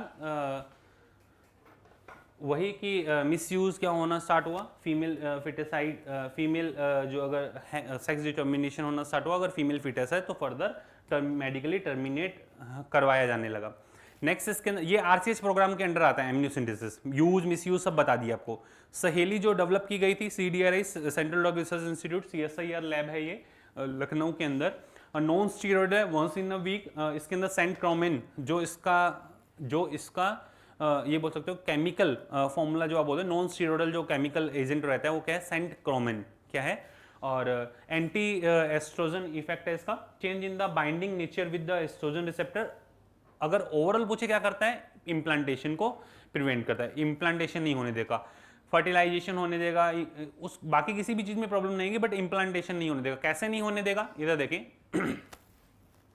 यूट्रस के अंदर ये एंडोमेट्रियम है, एंडोमेट्रियम में जाकर के जो सेल्स हैं उन पे ईस्ट्रोजन रिसेप्टर्स होते हैं, वो ईस्ट्रोजन प्रोजेस्टेरोन दोनों रिसेप्टर्स है। इनिशियली ईस्ट्रोजन रिस्पॉन्सिबल होता है सेल की ग्रोथ प्रोलिफरेशन के लिए, और जो ईस्ट्रोजन एंड प्रोजेस्टेरोन रिस्पॉन्सिबल होते हैं बाद में एलएच के पास में दोनों ही है, ईस्ट्रोजन एंड प्रोजेस्टेरोन। उसमें से मेजर प्रोजेस्टेरोन तो for the maintenance of the pregnancy, एक बार इम्प्लांटेशन हो जाए उसके बाद प्रोजेस्टेरोन सब कुछ संभाल लेगा, बट इम्प्लांटेशन करवाना उसके लिए पहले से ये लेयर तैयार होनी चाहिए। इस लेयर को थिकनेस प्रोवाइड करना, इस लेयर के अंदर कैपिलरीज की कोइलिंग, जो ब्लड कैपिलरीज है उनका बहुत अच्छा खासा डेवलप होना, वेस्कुलरिटी इंक्रीज करना, ये ईस्ट्रोजन और प्रोजेस्टेरोन के हाथ में होता है। बट सेल्स से जो अटैचमेंट है वो ईस्ट्रोजन रिसेप्टर की वजह से हो पाती है। किसकी वजह से, ईस्ट्रोजन। अब यहाँ पे जैसे ये सहेली नॉन स्टीरॉयडल जो कंटेंट यूज किया जाता है, तो ईस्ट्रोजन इन ईस्ट्रोजन रिसेप्टर से बाइंड अप नहीं हो पाता, जिससे ये लेयर डेवलप नहीं हो पाती है फॉर द इम्प्लांटेशन। क्लियर। कोई आपसे पूछे क्या करता है ये जो सेंटक्रोमिन है ये क्या करता है, ये एंटी एस्ट्रोजेनिक इफेक्ट शो करता है, और एस्ट्रोजन रिसेप्टर्स जो हैं उनकी बाइंडिंग कैपेसिटी, बाइंडिंग नेचर को चेंज कर देता है। इस वजह से सेल डेवलप नहीं हो पाती हैं प्रॉपर, और सेल का प्रोलिफरेशन भी रुक जाता है और सेल डेवलप नहीं हो पाती हैं, और जो इम्प्लांटेशन है वो फर्दर इम्प्लांटेशन नहीं हो पाता है। क्लियर। हाँ बेटा, यस अलग अलग नहीं, इसमें ओव्यूलेशन का इनिबिशन नहीं है। हर एक जो कॉन्ट्रासेप्टिव पिल्स हैं उनका अलग अलग जो सिनेरियो है, प्रोजेस्टेरोन एस्ट्रोजन कॉम्बिनेशन ये सिर्फ एस्ट्रोजन रिसेप्टर्स पे इम्पेयर कर रही हैं, हर एक का अलग अलग इम्पैक्ट है। और प्रोजेस्टेरोन काफ़ी सारे प्रॉब्लम क्रिएट करता है। प्रोजेस्टेरोन जो सर्वाइकल म्यूकस है, यूट्रस के अंदर जो म्यूकस है उसको बढ़ा देगा, ओव्यूलेशन नहीं होने देगा, इम्प्लांटेशन नहीं होने देगा। तो काफ़ी सारे प्रॉब्लम्स हैं। उन प्रॉब्लम्स को अलग अलग हार्मोन्स जो हैं, मैंने आपको बताया था कि जितने भी एट द एंड या तो इम्प्लांटेशन नहीं हो, या फर्टिलाइजेशन ही नहीं हो, या फिर ओव्यूलेशन ही नहीं हो, तो जितने भी मार्केट के अंदर अवेलेबल कॉन्ट्रासेप्टिव मेथड्स हैं, उन सभी का जो जहां जहां चांसेस रहते हैं वहां वहां ब्लॉक करने का हर एक कोई ना कोई अल्टरनेटिव मार्केट के अंदर अवेलेबल रहेगा। जैसे वो डेली रूटीन के अंदर डेली पिल्स के नाम से आती है, माला डी, माला एन जो है वो 21 डेज तक कॉन्टिन्यूशन के अंदर ले जाती है। उसके बाद 6 to 7 डेज वो आयरन की टैबलेट्स रहती है। पूरा वो पता नहीं रहता था कि कब उसको स्टार्ट करना है। तो 5th day of the menstrual cycle, जैसे ही 3 to 5 डेज का फर्स्ट फेज रहती है, उसके बाद 5th डे से उसको स्टार्ट किया जाता है। 21 डेज तक कॉन्टिन्यूशन के अंदर यूज किया जाता है। फिर 5th से लेकर के 21 की अगर अपने बात करें, फिर उसके बीच में 7 डेज का गैप दिया जाता है। ठीक है, वो जो 7 डेज का गैप है, 5th डे से उसको स्टार्ट करें तो वो 25 26 डेज तक पहुंचती है। उसके बाद 7 डेज का जो गैप रहता है, दोबारा से जो मेंस्ट्रुएशन फेज रहती है, मेंस्ट्रुअल फेज रहती है, उस मेंस्ट्रुअल फेज के अंदर उसके अंदर टैबलेट साथ में रहती हैं, बस वो आयरन की टैबलेट रहती हैं। क्योंकि क्या होता था कि पूरे के पूरी स्ट्रिप के अंदर 28-29 डेज की जो पूरी स्ट्रिप रहती थी, उसके अंदर पता ही नहीं रहता था कि डेली के हिसाब से एक एक टैबलेट, और बीच में फिर 7 डेज का जो गैप है, वो गैप फिर काउंट में नहीं रहता था। और मेडिसिन अगर उसमें पहले जो स्ट्रिप आती थी उसमें एक साथ ही मेडिसिन होती थी, फिर तो वो काउंटेबल नहीं रहता था, तो लगातार वो मेडिसिन ली जाती थी। तो एक होता है ना कि डॉक्टर ने जो प्रेस्क्राइब किया है उसमें फिर मैच्योरेशन फेज आ ही नहीं रही थी, नहीं आ रही, इट मीन्स कुछ ना कुछ जो डोज लिया है उसमें कुछ दिक्कत थी। वो किस वजह से होता था कि उसमें स्ट्रिप के अंदर ही नहीं मेंशन था। अब जो स्ट्रिप्स आ रही है मार्केट के अंदर ऐसे है, दिख रहा है आपको। फिर गैप, इसको 5th नंबर डे से स्टार्ट करके 5th 6 7 8 9 10 ऐसे करते करते करते करते फिर 7 डेज का गैप। जो नीचे आपको यहाँ पे ये आयरन की टैबलेट्स हैं इनके अंदर। ऐसा पहले क्या होता था, पूरा ही ये रहता था, फिर दोबारा से सेम कंटेंट रहता, ऊपर में मेडिसिन है, नीचे यहाँ पे मेडिसिन नहीं है, आयरन है सिर्फ। तो काफ़ी कुछ चीज़ें हैं। ये समझ में आया बेटा? इसके बाद आ जाइए, अब थोड़ा सा स्पीड अप करता हूँ मैं चीज़ों को, क्योंकि इसके बाद समझने वाली पॉइंट, अब चीज़ें अभी तक मैंने पता क्यों फोकस किया इस पर, आपको बता देता हूँ, रीज़न बता देता हूँ। इतने सारे पॉइंट्स, इतने डिटेल इस वजह से लेके गया बिकॉज ऑफ लास्ट ईयर जो आपका क्वेश्चन आया था, वो जनरल लास्ट पैराग्राफ ना, जो एक जैसे सोशल साइंस आप पढ़ रहे हो, जनरल अवेयरनेस वाला जो पॉइंट था वो था। और इस चैप्टर के अंदर फर्स्ट 3 पेजेस जनरल अवेयरनेस के ही हैं, इस वजह से उतना डिटेल आपको, ताकि आप उन पैराग्राफ्स को अच्छे से समझ पाओ। फर्स्ट पैराग्राफ समझ में आया, सेकंड समझ में आया, अवेयरनेस का समझ में आया, इम्प्लीमेंटेशन कैसे एक्शन प्लान को इम्प्लीमेंटेशन किया जा सकता है वो आप लोगों को सब समझ में आया ना पॉइंट। और क्या क्या अवेयरनेस प्रोग्राम्स चलाए गए हैं, ये सब किसके अंडर आते हैं? आरसीएच प्रोग्राम के अंडर आते हैं। एमनियोसिंथेसिस टेक्निक किसके अंडर आती है? आरसीएच के अंडर। फंडिंग पूरी आरसीएच प्रोग्राम के अंडर ही है। और सहेली जो डेवलप की गई थी वो आरसीएच प्रोग्राम के अंडर। अब इन सभी से एक चीज ये हो गई कि भाई पॉपुलेशन एक्सप्लोजन होना था। अब इतनी हेल्थ फैसिलिटीज आप प्रोवाइड कर रहे हो, तो मैटरनल मोर्टेलिटी रेट क्या हो गया? कम। इन्फेंट मोर्टेलिटी रेट क्या हो गया? कम। अब ये सब चीजें कम होना स्टार्ट हुई तो पॉपुलेशन एक्सप्लोजन होना स्टार्ट हुआ। अगर देखा जाए तो इन 1900 2 बिलियन वर्ल्ड की पॉपुलेशन थी, इंडिया की पॉपुलेशन 350 मिलियन थी। वहीं अगर इन 2000 6 बिलियन वर्ल्ड की पॉपुलेशन थी, इंडिया की पॉपुलेशन कितनी थी? 1 बिलियन। वहीं 2011 के अंदर 7.2 बिलियन और इंडिया की पॉपुलेशन 1.2 बिलियन। यहाँ इंक्रीज अगर 20% का है तो इंडिया पॉपुलेशन में भी 20% का इंक्रीज देखने को मिल रहा है, दिख रहा है आपको? और ये इसके 6 टाइम्स है। इट मींस पूरे वर्ल्ड के अंदर एवरी 6 पर्सन कैसा है? Indian.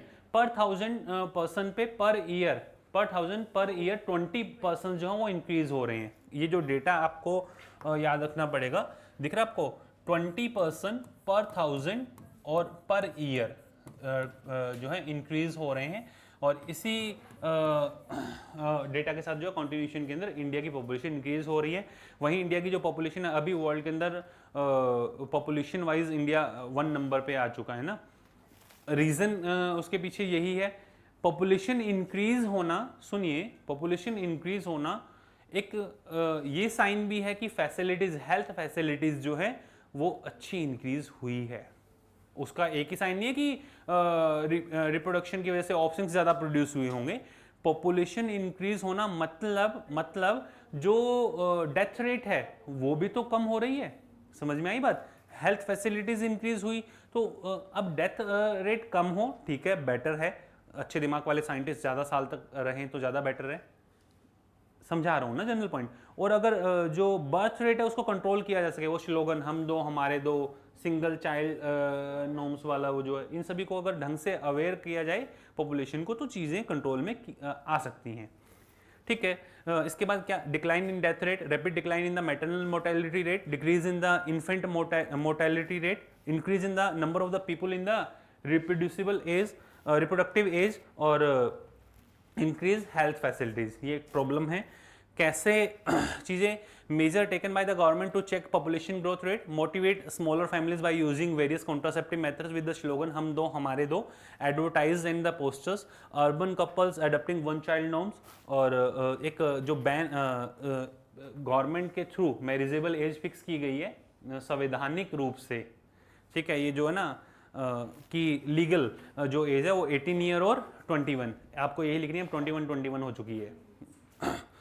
Incentives given to the couple with the smaller families, उनको इंसेंटिव, सिंगल गर्ल चाइल्ड है या फिर सिंगल चाइल्ड है, उस बिहाफ पे काफ़ी सारे इंसेंटिव्स वगैरह। और जो अगर प्रेगनेंसी है, डिलीवरी फर्दर गवर्नमेंट हॉस्पिटल में होती है तो 5 kg घी, पता नहीं क्या क्या चीज़ें गवर्नमेंट ने काफ़ी सारे प्रोग्राम चलाए हुए हैं, वो RCH के अंडर ही हैं सब। पोस्ट नेटल केयर, कुछ कैश अमाउंट भी रहता है और कुछ ये घी वगैरह, काफ़ी कुछ चीज़ें हैं जो गवर्नमेंट प्रोवाइड करती हैं। आप देखना कभी गवर्नमेंट हॉस्पिटल में जाओगे ना, वहाँ की वो जो गाइडलाइंस बनी है उसमें देखना, अगर गवर्नमेंट हॉस्पिटल के अंदर कोई डिलीवरी केसेस जो होते हैं उनके अंदर गवर्नमेंट ने गाइडलाइंस फिक्स की हुई है कि अगर यहाँ कुछ ऐसा होता है तो फिर फर्दर ये चीज़ें प्रोवाइड की जाएगी। इवन कुछ कैश प्राइस वगैरह भी रहता है कि हाँ ये आपका प्राइस है ऐसा। वो उसमें पता है मैंने आपको बताया था, आंगनवाड़ी वाले क्या करते हैं, कब इस घर में 2 से 3 होने वाले हैं, खास नज़र रखते हैं और उसको पकड़ के लेके जाते हैं। घर के आसपास जो आंगनवाड़ी वाले रहते हैं ना, वो ध्यान से पूरा डेटा रखते हैं संभाल करके, और बार बार विजिट करेंगे, बार बार काफ़ी सारे प्रिकॉशंस वगैरह उनके बारे में अवेयर करेंगे रेगुलर विजिट पे, और इवन डॉक्टर से कंसल्ट करवाना है तो वो लेके भी जाएंगे आपको। मतलब जनरल अगर अपने बात करते हैं ना, क्योंकि उनको भी गवर्नमेंट ने काफ़ी सारे उसके बेनिफिट्स दिए हुए हैं जिसके बिहाफ पे उनकी खुद प्रोफेशनल ग्रोथ और वो सभी उसी पे डिपेंडेंट है कि कितने केसेस आपने हैंडल किए, कितना आप प्रॉपरली तरीके से पब्लिकली जो कम्युनिटी है उसको एक हेल्दी एनवायरनमेंट प्रोवाइड कर रहे हो, प्लस वो ये फैसिलिटीज़ उनके बारे में अवेयर कर रहे हो, तो वो सारी चीज़ें रहती हैं। नेक्स्ट इसके बाद कॉन्ट्रासेप्टिव मेथड्स क्या क्या हैं, जल्दी से देखें। अब natural method, periodic abstinence, coitus interruptus, lactation, amenorrhoea. वहीं आर्टिफिशियल मेथड की अगर बात की जाए, इसमें बैरियर मेथड है, spermicidal creams, jellies forms, creams हैं, intrauterine devices, oral contraceptive, injectables and implants, और लास्ट क्या है, सर्जिकल मेथड। ठीक है, इन सभी मेथड के अंदर सबसे पहले जो नेचुरल मेथड है उनके अंदर इनकी रिवर्सिबिलिटी सबसे ज़्यादा रहती है, कोई इनका ऐसा नहीं है कि रिस्कियर है एक तरीके से। पीरियडिक एब्स्टिनेंस, फर्टाइल पीरियड के टाइम में अगर मान लीजिए कोइटस नहीं होता है तो उस केस में फर्टिलाइजेशन नहीं हो पाएगा। 10 to 17 day of the menstrual cycle ये पीरियड रहता है। Withdrawal method of the coitus interruptus at the time of the sexual cohabitation of the sexual intercourse before ejaculation, अगर male external genitalia withdrawal from the female reproductive tract, तो उस case के अंदर fertilisation के chances क्या हो जाते हैं, कम हो जाते हैं। लास्ट एंड फाइनल लैक्टेशन एमन्योरिया, जब ब्रेस्ट फीडिंग की जाती है उस कंडीशन के अंदर ऑक्सीटोसिन ज़्यादा से ज़्यादा रिलीज होता है। वो ऑक्सीटोसिन बॉडी के अंदर जो अदर हार्मोन्स हैं उनको भी एलिवेटेड रखता है, और प्रेगनेंसी के टाइम में जो प्रोजेस्टेरोन बढ़ा हुआ था वो धीरे धीरे कम होता है। जब तक प्रोजेस्टेरोन एलिवेटेड रहता है तब तक नेक्स्ट फॉलिकल डेवलप नहीं होगा। समझ में आई बात? तो वो लैक्टेशन एमन्योरिया ये period on an average 6 month का रहता है। ठीक है, फिर इसके बाद में कॉन्ट्रासेप्टिव मेथड में आर्टिफिशियल मेथड के अंदर बैरियर मेथड है, स्पर्मिसाइडल क्रीम एंड जेलीज हैं, आईयूडीज हैं, ओरल कॉन्ट्रासेप्टिव पिल्स हैं, इंजेक्शंस और इम्प्लांट्स हैं, इमरजेंसी कॉन्ट्रासेप्टिव्स हैं और सर्जिकल मेथड्स हैं। इन सभी मेथड्स के बारे में 1 by 1 देखें आप। बर्थ कंट्रोल के लिए सबसे पहले जो कॉन्ट्रासेप्टिव मेथड्स हैं उनके अंदर फीचर्स और of an ideal contraceptive, user friendly होना चाहिए, इजीली अवेलेबल होना चाहिए, इफेक्टिव, रिवर्सिबल और साइड इफेक्ट्स कम से कम हो, no interfere with the libido और the act of the coitus, sexual drive के अंदर किसी तरह कोई इंटरप्शन नहीं हो। There are the two principal method of the birth control, एक नेचुरल और एक आर्टिफिशियल, जो जस्ट अभी आपको एक्सप्लेन किए। इसके अंदर सबसे पहले जो आर्टिफिशियल मेथड के अंदर prevent oven the sperm from physically meeting ये रोकता है, जिसके अंदर मैंने first barrier method condoms and its type, जिसके अंदर male and the female condoms market के अंदर अवेलेबल है। Male condoms covers the penis and the female condom covers the vaginal passage और द सर्विक्स रीजन, और provide protection from the STIs somehow ये sexually transmitted infection से भी protection provide करता है। Male condoms and the female condoms self inserted and offer privacy to users, ये ऐसा barrier method है जिसके अंदर सेल्फ इंसर्टेड है, दूसरा जो यूजर्स है उसको प्राइवेसी प्रोवाइड करता है। काफ़ी सारे ऐसे बैरियर मेथड्स हैं जो एक्सपर्ट नर्सेज, डॉक्टर्स वगैरह इनके थ्रू जो है एक तरीके से इम्प्लांट करवाए जाते हैं। क्या हैं वो देखें आप, ये सारे कॉन्ट्रासेप्टिव मेथड, जिसके अंदर फर्स्ट जो सर्वाइकल कैप्स हैं, फर्स्ट डायफ्राम एक फ्लेक्सिबल रबड़ का आपको रबड़ का बना हुआ, लेटेक्स का बना हुआ एक एपरेटस देखने को मिलता है, जिसको जो वेजाइनल पैसेज के थ्रू सर्विक्स रीजन पे कैप, जो वेजाइनल पैसेज है उसके थ्रू सर्विक्स रीजन पे कैप लगाया जाता है। ये कुछ डायफ्राम्स जो हैं वो मार्केट में जो अवेलेबल है, पहले जो यूज में आते थे, आजकल इससे अलावा और भी एडवांस काफ़ी सारे बैरियर मेथड्स जो हैं वो मार्केट में अवेलेबल है। उसके अलावा आपने देखा होगा ये अपर साइड के अंदर सर्विक्स रीजन, ये वेजाइनल पैसेज, और ये पूरा कवर अप कर लेता है जो सर्विक्स कैनाल है उसको, ताकि मेल गैमेट की एंट्री जो है वो सर्विक्स रीजन के अंदर नहीं हो पाए। दूसरा, इसके अंदर स्पर्मेसाइडल क्रीम एंड जेलीज अगर यूज की जाए तो इसकी एफिशिएंसी और बढ़ जाती है। ठीक है, फिर फर्दर ये सेम वॉल्ट के बारे में डिफाइन किया हुआ, वॉल्ट को इस तरीके से जो है सर्विक्स रीजन है वो उसको कवर अप करता है, ये भी वॉल्ट के बारे में ही डिफाइन किया हुआ, और वॉल्ट को अगर इसको कट कर करके देखा जाए तो एक्चुअल में वॉल्ट कैसे प्रोटेक्शन कर रहा है वो बताया हुआ है। ये एक cervical cap and vault same ही है दोनों। वोल्ट जो होता है वो एज कंपेरेटिवली इससे इन तीनों के अंदर डिफरेंसेस नहीं है, बस इनका जो मटेरियल है उसका डिफरेंस है। किस मेजर डिफरेंस किसका है? मटेरियल का डिफरेंस है। कोई फ्लेक्सिबल रबड़ का है, कोई लेटेक्स का बना हुआ है, अलग अलग इनके पर सभी का मेन क्या है, सभी जाकर के सर्वाइकल जो सर्विक्स कैनाल है उसको कवर अप करते हैं, और along with spermicidal cream and jellies इनको यूज किया जाए तो इनकी एफिशिएंसी एज कंपैरेटिवली ज़्यादा होती है। बट ऐसा नहीं है कि 100% कॉन्ट्रासेप्शन प्रोवाइड करेंगे। इन केस मान लीजिए प्रॉपरली ये सर्विक्स कैनाल को कवर अप नहीं करता है तो उस केस के अंदर मेल गैमेट्स जो हैं वो यूट्रस रीजन के अंदर जा सकते हैं, सर्विक्स कैनाल के अंदर जा सकते हैं और जाकर के फर्टिलाइजेशन कर सकती है। तो बैरियर मेथड 100% इफेक्टिव होंगे ऐसा कुछ नहीं है। ठीक है, इसके बाद diaphragm, cervical cap and vault, rubber barrier that cover the cervix during the coitus, cover the cervix region during the coitus. Reusable, do not protect from STI, STI से ये protect नहीं करते हैं। Used by females only. Spermicidal jellies, foams and the creams kills the sperm by the creating acidic pH. Used along with the barrier method to increase their efficiency. Intrauterine devices inserted by the doctors and the expert nurses in uterus. IUDs is the one of the most accepted and widely used method for the contraception in India. इसमें IUDs काफ़ी तरीके की हैं। Majorly जो IUDs non medicated, जिसमें lipase loop, जिसका भी method इतना पता नहीं है, बट एक ये बोल सकते हो कि जैसे प्लास्टिक रहता है ना, उस प्लास्टिक तो नहीं होता वो एग्जैक्ट जेलेटिन का बना हुआ थोड़ा हार्ड प्लास्टिक जैसा कवर अप रहता है, और उसको डबल एस शेप मैंने आपको बताया था। ये तो नॉन मेडिकेटेड है, ये एक तरीके से बैरियर मेथड की तरह ही बिहेव करती है, जो फैलोपियन ट्यूब तक कवर अप कर लेती है, और इसका जो भी मैकेनिज्म है वो भी मतलब पूरा प्रॉपर किस तरीके से ये कहीं पर भी अवेलेबल नहीं है कि किस तरीके से वर्क करती है। एक है बैरियर मेथड की तरह, ये कवर अप कर लेती है किसको, जो दोनों फैलोपियन ट्यूब की अटैचमेंट है उसको, ये पूरा प्रॉपर शेप के अंदर रहता है। Second and important point, medicated के अंदर हार्मोनल और कॉपर रिलीजिंग। जो हार्मोनल आईयूडीज है उसमें प्रोजेस्ट्राट और एलएनजी, बहुत काफ़ी सारे क्वेश्चन आ चुके हैं इस पे, और ये वही है प्रोजेस्टेरोन बेस्ड जो अपने पढ़ते हैं ना, और make the uterus unsuitable for implantation and cervix hostile for the sperm. Cervix hostile for the sperm, अब होस्टाइल फॉर द स्पर्म तो फिर तो बेनिफिशियल है ना कि फर्टिलाइजेशन हो जाएगा, होस्टाइल का मीनिंग, अरे भाई make the uterus unsuitable for implantation, ठीक है। And cervix hostile to sperms,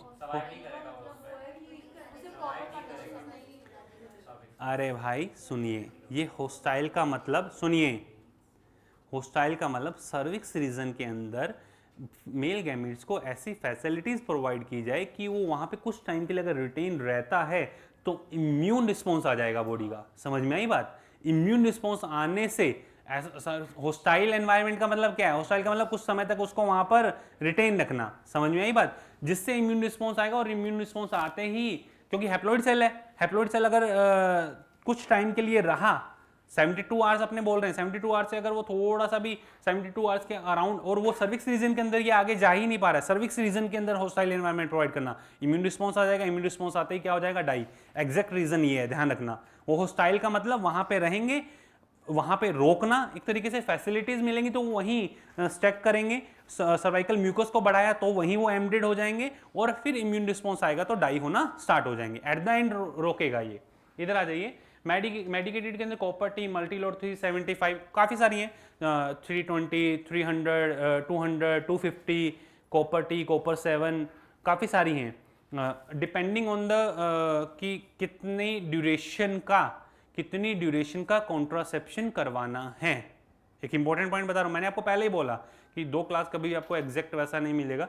इसके अंदर depending on the health condition लगभग 40 to 50 माइक्रोग्राम्स के अकॉर्डिंग जो है कॉपर की रिक्वायरमेंट होती है for the suppressing of the sperm motility, और उसकी फर्टिलाइजिंग कैपेसिटी को भी इम्पेयर करता है। डिपेंडिंग ऑन द डेज कि कितने डे तक जो है फर्दर कॉन्ट्रासेप्शन बना रहे, उसके अकॉर्डिंग इनको यूज़ किया जाता है।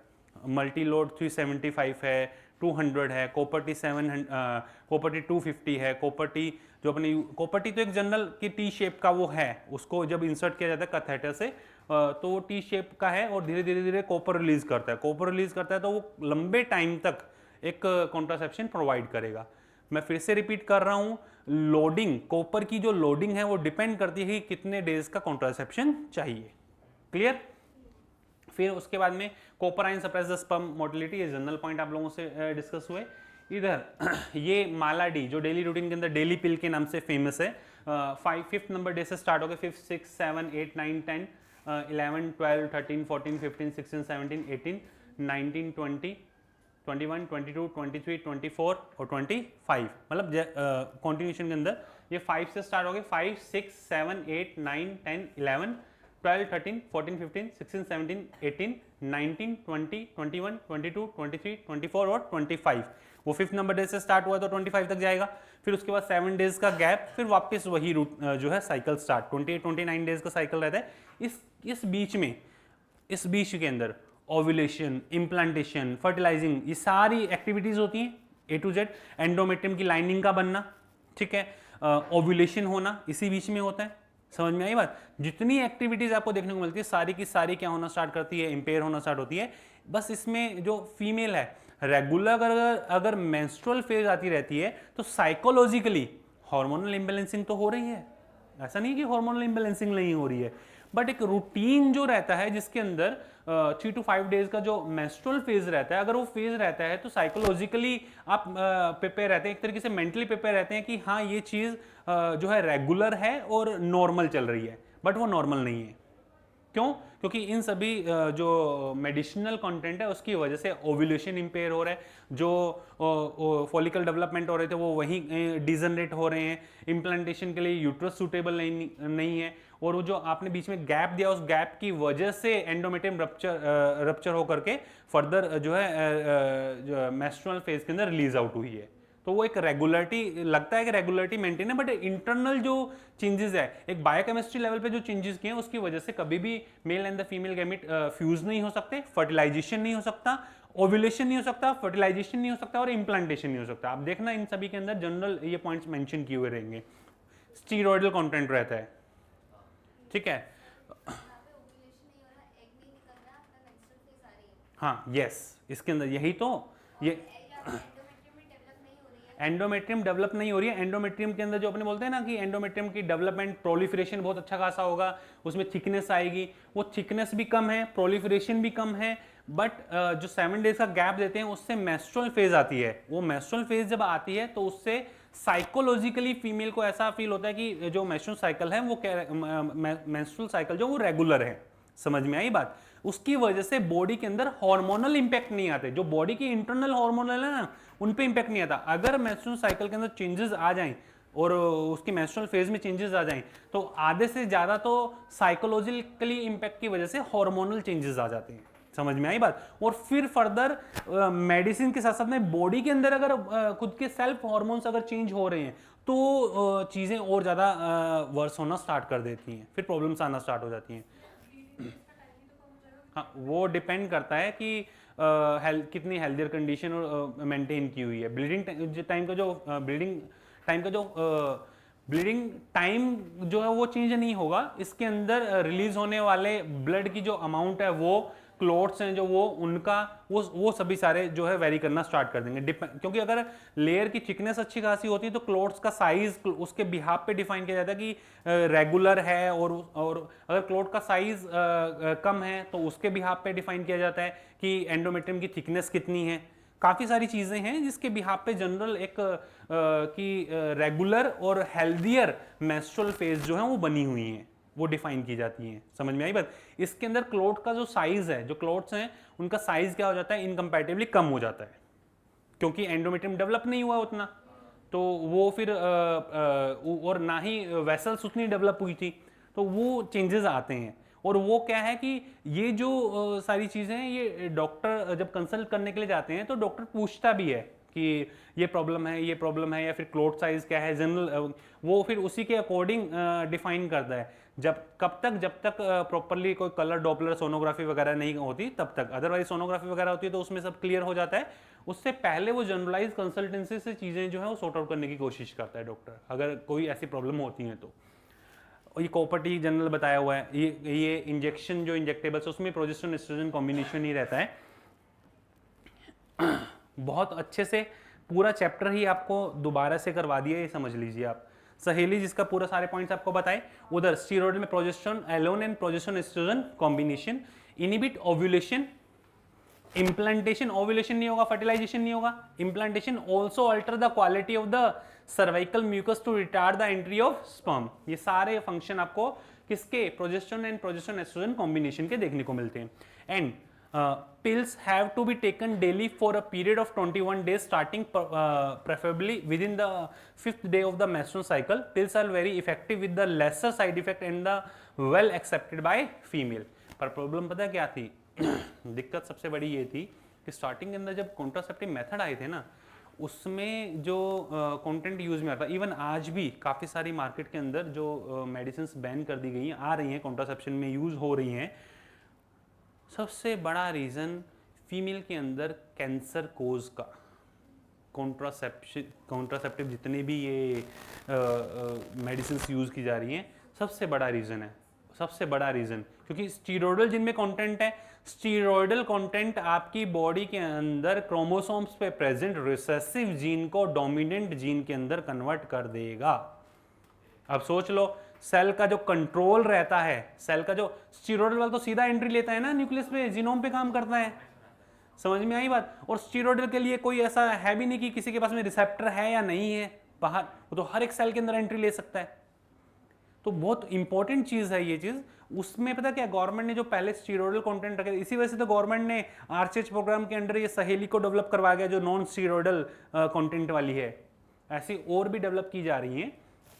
Next and important point, implants. Implants क्या है? इम्प्लांट्स सेम कॉम्बिनेशन रहता है, बट इम्प्लांट्स की ड्यूरेबिलिटी थोड़ी सी ज़्यादा रहती है। इम्प्लांट्स इधर देखें, इसमें नोर प्लांट और ये सब इम्प्लांट्स के अंदर प्रोजेस्टेरोन एस्ट्रोजन कॉम्बिनेशन ही है। पहली बात, कैसे इसका पूरा किट आता है, उस किट से पहले अंडरनीथ डर्मल इनको लगाया जाता है। एक पहले मतलब एक मार्केशन रहते हैं, मार्केशन के अकॉर्डिंग एक एक को इंजेक्ट किया, दिख रहा है आपको, एक एक जो है इसके अंदर डर्मल क्यूटिनस मतलब आपकी स्किन जो एपिडर्मिस है उसके नीचे डर्मिस के अंदर इसको इम्प्लांट किया जाता है। और इनके अंदर क्या रहता है, steroidal and non steroidal content आपको देखने को मिलेगा वही। और उसके लिए वही है कि एक एपरेटस रहता है गन टाइप से, जिसके थ्रू एक 1 बाय 1 ये डर्मिस के अंदर जो है लगाए जाते हैं ये एपरेटस। और ये इसके अंदर पहले जो इम्प्लांट आते हैं, इम्प्लांट के लिए जो मेडिसिनल कंटेंट रहता है उनको पहले भरा जाता है, फिर उस पूरे कंप्लीट को जो रिमार्केशन रहता है उसके अकॉर्डिंग फिक्स किए जाते हैं। इनकी ड्यूरेबिलिटी मंथ्स ईयर्स तक हो सकती है डिपेंडिंग ऑन द क्वालिटी। तो वही रहती है क्वांटिटी, किस क्वांटिटी के अंदर और कितने इम्प्लांट्स को यूज़ किया जा रहा है उसके बिहाफ पे रहता है। ये नॉर प्लांट ये जनरल हैं। सिर्फ ये आपको बताने के पीछे और आपको ये चीज़ें दिखाने के पीछे रीज़न ये है कि आपके ब्रेन के अंदर फिक्स हो जाए चीज़ें। इधर placed under skin, effective period is much longer, composition progesterone alone and the progesterone estrogen combination, mode of action same है, inhibit ovulation, implantation, alter the quality of the cervical mucus to retard the entry of the sperm, injection usually share similar mode of action and the composition as implants। और वो injection के अंदर भी same रहता है, अभी बताया था ना वो डिम्पा। नेक्स्ट इसके बाद आ जाइए इमरजेंसी कॉन्ट्रासेप्टिव के अंदर प्रोजेस्टेरोन एस्ट्रोजन कॉम्बिनेशन और एक सिंगल प्रोजेस्टेरोन एलोन भी यूज किया जा सकता है। आईयूडीज हैं। कैरेक्टरिस्टिक्स क्या है, progesterone alone effective within the 72 hours of the coitus because of the survivability and the viability of the sperm is the 72 hours. ठीक है। कॉम्बिनेशन जो भी ये जो है use to prevent conception resulting from rape और the unprotective intercourse. अगर मान लीजिए ये बढ़ जाए, मतलब इसकी ड्यूरेबिलिटी बढ़ जाए और बाद में इंटेंशनली अबॉर्शन की तरफ जाना पड़े तो मेडिकल टर्मिनेशन ऑफ प्रेगनेंसी एक ही मेथड है जिसके थ्रू फर्दर लीगलाइज तरीके से चीज़ें जो है टर्मिनेट करवाई जा सकती हैं। ठीक है। इसके बाद फाइनल आपके पास में सर्जिकल मेथड क्या है, दो हैं, एक वेसेक्टोमी और एक tubectomy. Tubectomy in female cut the fallopian tube incision in the abdomen और द थ्रू वेजाइना। दो है, लेप्रोडेक्टोमी के थ्रू भी कर सकते हैं और जोनल एब्डोमेन के थ्रू भी किया जा सकता है। Plus vasectomy in males cut and the tie vas deferens small incision on the scrotum. Scrotum पे एक स्मॉल इंसिजन कैसे होता है ये स्क्रोटम पे दिख रहा है आपको, स्क्रोटम पे इंसिजन। और फीमेल के अंदर डिपेंडिंग ऑन द किस टाइप से इसको फर्दर टाई अप किया गया है कट कर करके, अलग अलग मेथड हैं, काफ़ी सारे हैं। इधर देखिए इन मेल स्क्रोटम के जस्ट अपर साइड के अंदर वास्ट डिफरेंस जो जा रहा है, मतलब एब्डोमिनल कैविटी में जो वास्ट डिफरेंस जाता है उसको पर्टिकुलर चेक कर करके फिर वास्ट डिफरेंस को बाहर निकाल के उसको कट कर करके बांधा जाता है। ये जो है वास्ट डिफरेंस व्हाइटिश कलर से जो दिख रहा है वो वास्ट डिफरेंस है, उसको कट कर करके फिर टाइप कर दिया जाता है। ऐसा ये पूरा कंप्लीट मेथड कि स्क्रोटम सेक, स्क्रोटम के अपर साइड के अंदर जो अपर साइड के अंदर ये वास्ट डिफरेंस जो जा रहा है, ये वास्ट डिफरेंस उसको कट कर करके दिख रहा है आपको, बाहर निकाल के कट। एक छोटा सा इंसिजन रहता है स्क्रोटम पे, बहुत ज्यादा मेजर सर्जरी नहीं है, बहुत ज्यादा मेजर सर्जरी नहीं है। ठीक है। और इन फीमेल के अंदर जनरल इस तरीके से टाई अप किया जा सकता है, कट कर करके टाई अप कर करके फिर कट किया जा सकता है अलग अलग तरीके से। और इधर इसको वेजाइनल पैसेज के थ्रू भी, एक तो था डायरेक्टली एब्डोमेन से कट, दूसरा वेजाइनल पैसेज के थ्रू भी यहां से भी कट लगा करके और टाई अप किया जा सकता है। अलग अलग मेथड है। इंपॉर्टेंट चीज ये है कि इन फीमेल इमीडिएट इंपैक्ट आता है, ठीक है, बट मेल्स के अंदर इमीडिएट इंपैक्ट नहीं आता है। तो क्योंकि पूरे जो पाथ है उसके अंदर number of male gamete already present होते हैं, तो 4 to 5 आफ्टर ये बोल सकते हो कि वेसेक्टोमी 4 to 5 जो जनरल कॉइटस अगर अवॉइड किए जाएं तो उस केस के अंदर उसके बाद जो है इंपैक्ट देखने को मिलता है वेसेक्टोमी का। अदरवाइज जो पहले से उस पाथवे के अंदर मेल गैमेट्स हैं वो फर्दर फर्टिलाइज कर सकते हैं, फर्टिलाइजेशन कैपेसिटी रहती है। ठीक है। तो इवन ये बोला जा सकता है कि 4 to 5 इजैकुलेशंस जो है उसके बाद जो सीमन होगा वो विदाउट मेल गैमेट होगा, विदाउट स्पर्म होगा, उसमें seminal vesicle, prostate and the bulbourethral gland के सिक्रीशंस होंगे सिर्फ। क्लियर। तो काफी सारे जनरल पॉइंट्स हैं। फिर आ जाइए इसके बाद ये मार्केट के अंदर अवेलेबल जो स्पर्मिसाइडल क्रीम्स जेलीज हैं 2 days है। एक गोसीपोल भी आता है, वो मेल के अंदर परमानेंट जो आता है ना, कॉटन जानते हो, कॉटन के अंदर सीड रहते हैं। अगर आपने कॉटन के जो सीड देखो जिसको बिनोला बोलते हैं जनरल लैंग्वेज के अंदर, पशु आहार के अंदर गायों वगैरह को दिया जाता था पहले, उसके अंदर जो वनस्पति घी बनता है ना, जो डालडा जो बनता है जिसको उसके लिए उसको यूज़ करते हैं, और उसके अंदर एक कंटेंट रहता है गोसीपोल। क्या रहता है? गोसीपोल। वो मेल के अंदर परमानेंटली स्पर्मेटोजेनेसिस प्रोसेस को ब्लॉक कर देता है। तो वो पहले यूज की जाती थी मेडिसिन उसकी, अब उस पर थोड़ा सा जो है एक बैन लगा दिया गया है। बैन तो इस वजह से कि परमानेंट जो है वो स्पर्मेटोजेनेसिस प्रोसेस को ब्लॉक कर रहा था, इस वजह से गोसीपोल नाम से है। पर वो गोसिपियम स्पीशीज जानते हो ना? अरे भाई कॉटन, कॉटन अरे भाई प्लांट ग्रोथ एंड डेवलपमेंट छोड़ो, बायोटेक्नोलॉजी के अंदर कॉटन कॉर्न बोरर और कॉटन के अंदर बॉटन बॉल बम जो वहां पढ़ते हो, तो गोसिपियम तो वर्ड सुना ही होगा कभी। गोसिपियम वर्ड नहीं सुना आपने? कौन सी फैमिली है फटाफट बताओ, फेबेसी या पोएसी? गुड, इतना तो पता है, मालवेसी फैमिली का मेंबर है। ये भी पता होगा कि इसमें आंसर नहीं होगा। चलो ठीक है, नेक्स्ट।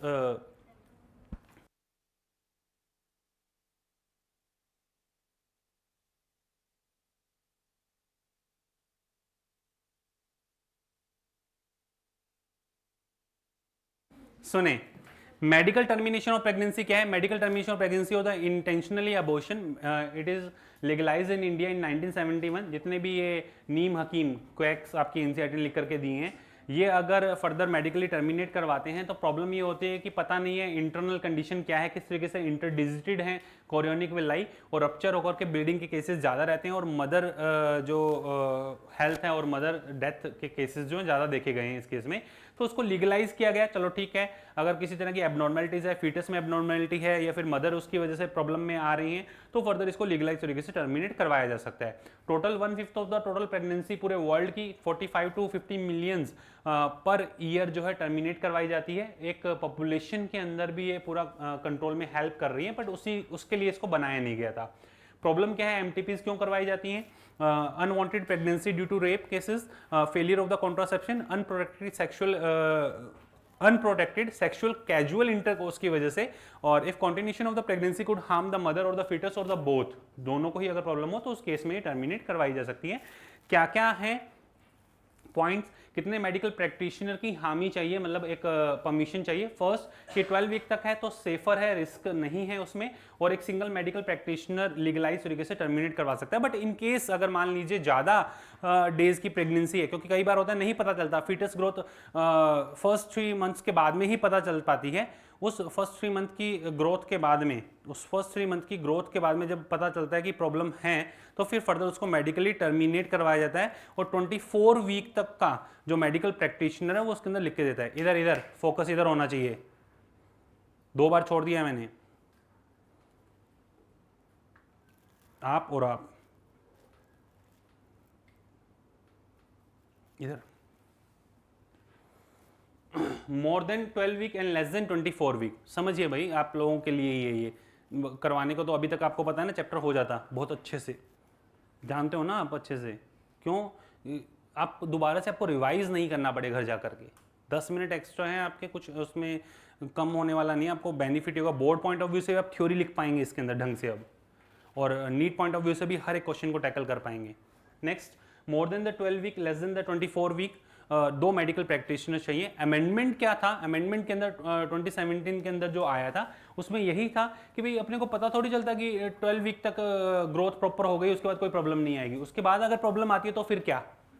फिर एम्नियोसिंथेसिस और एमटीपी ये दोनों उसके बाद ही अगर लीड करवाई जाएं, तो दोनों के अंदर बस वो फीमेल फिटिसाइड वाला प्रॉब्लम था, उसके लिए रेस्ट्रिक्शन लगा करके गवर्नमेंट ने उसके गाइडलाइंस जो फिक्स कर दी कि आप इनके साथ जा सकते हो, बट इन गाइडलाइंस के साथ जाओगे, ऐसा। तो reducing the incident of the illegalise abortion, decrease in the consequent maternal mortality and morbidity, दोनों डिजीज कंडीशन और डेथ दोनों रेट क्या हो चुका है? कम हो चुका है, अगर प्रॉपरली सेफियर तरीके से इसको प्रोसीड करवा जाए।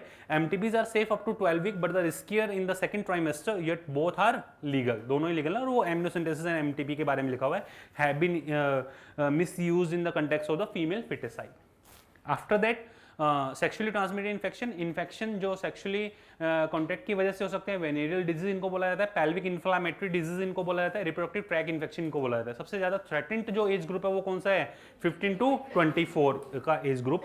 इसके बाद सेक्सुअली ट्रांसमिटेड इन्फेक्शन के अंदर हेपेटाइटिस बी है, HIV है और हर्पिस सिम्प्लेक्स वायरस जो है ये कंप्लीटली क्योरेबल नहीं है। इसके अलावा bacterial and protozoal all are curable. ठीक है, अगर इनको अर्ली डायग्नोस कर लिया जाए तो कंप्लीटली क्योरेबल है। और कुछ एक ऐसे हैं जिनमें मेथड ऑफ ट्रांसमिशन डिफरेंट हो सकते हैं, लाइक HIV है या फिर हेपेटाइटिस वगैरह है, उनमें sharing the injection needle, surgical instrument with the infected person, transfusion of the infected blood या इन्फेक्टेड मदर से फीटस के अंदर जो है ये फर्दर जा सकती हैं डिजीज। नेक्स्ट, अर्ली सिम्टम्स अगर है, ईचिंग है, स्लाइट पेन है, स्वेलिंग अगर आ रही है या फिर फ्लूइड डिस्चार्ज है, ये सभी अर्ली सिम्टम्स हैं और इसको ध्यान रख करके प्रॉपर्ली डायग्नोस करवा करके और ट्रीटमेंट करवाया जाए तो कंप्लीटली क्योरेबल है। बट अगर लंबे टाइम तक चीज़ों को इग्नोर किया जाए तो ये पेल्विक इन्फ्लेमेटरी डिजीज को लीड कर सकता है, जिसमें नंबर ऑफ प्रॉब्लम्स आ सकती है, जिसमें एक्टोपिक प्रेगनेंसी है, स्टिल बर्थ है या फिर cancer of the reproductive tract है। हर एक जो प्रॉब्लम यहाँ पे मेंशन की हुई है, देखिए, abortion, still birth, ectopic pregnancy, infertility, cancer of the reproductive tract. इन जो एक्टोपिक प्रेगनेंसी है उसके अंदर या तो पेनफुल प्रेगनेंसी, सर्विक्स रीजन के अंदर इंप्लांट हो जाना, या फिर पहले से ही जोना पेलोसिडा रेग्रेड होकर के फेलोपियन ट्यूब में ही इंप्लांट हो जाना। समझ में आई बात?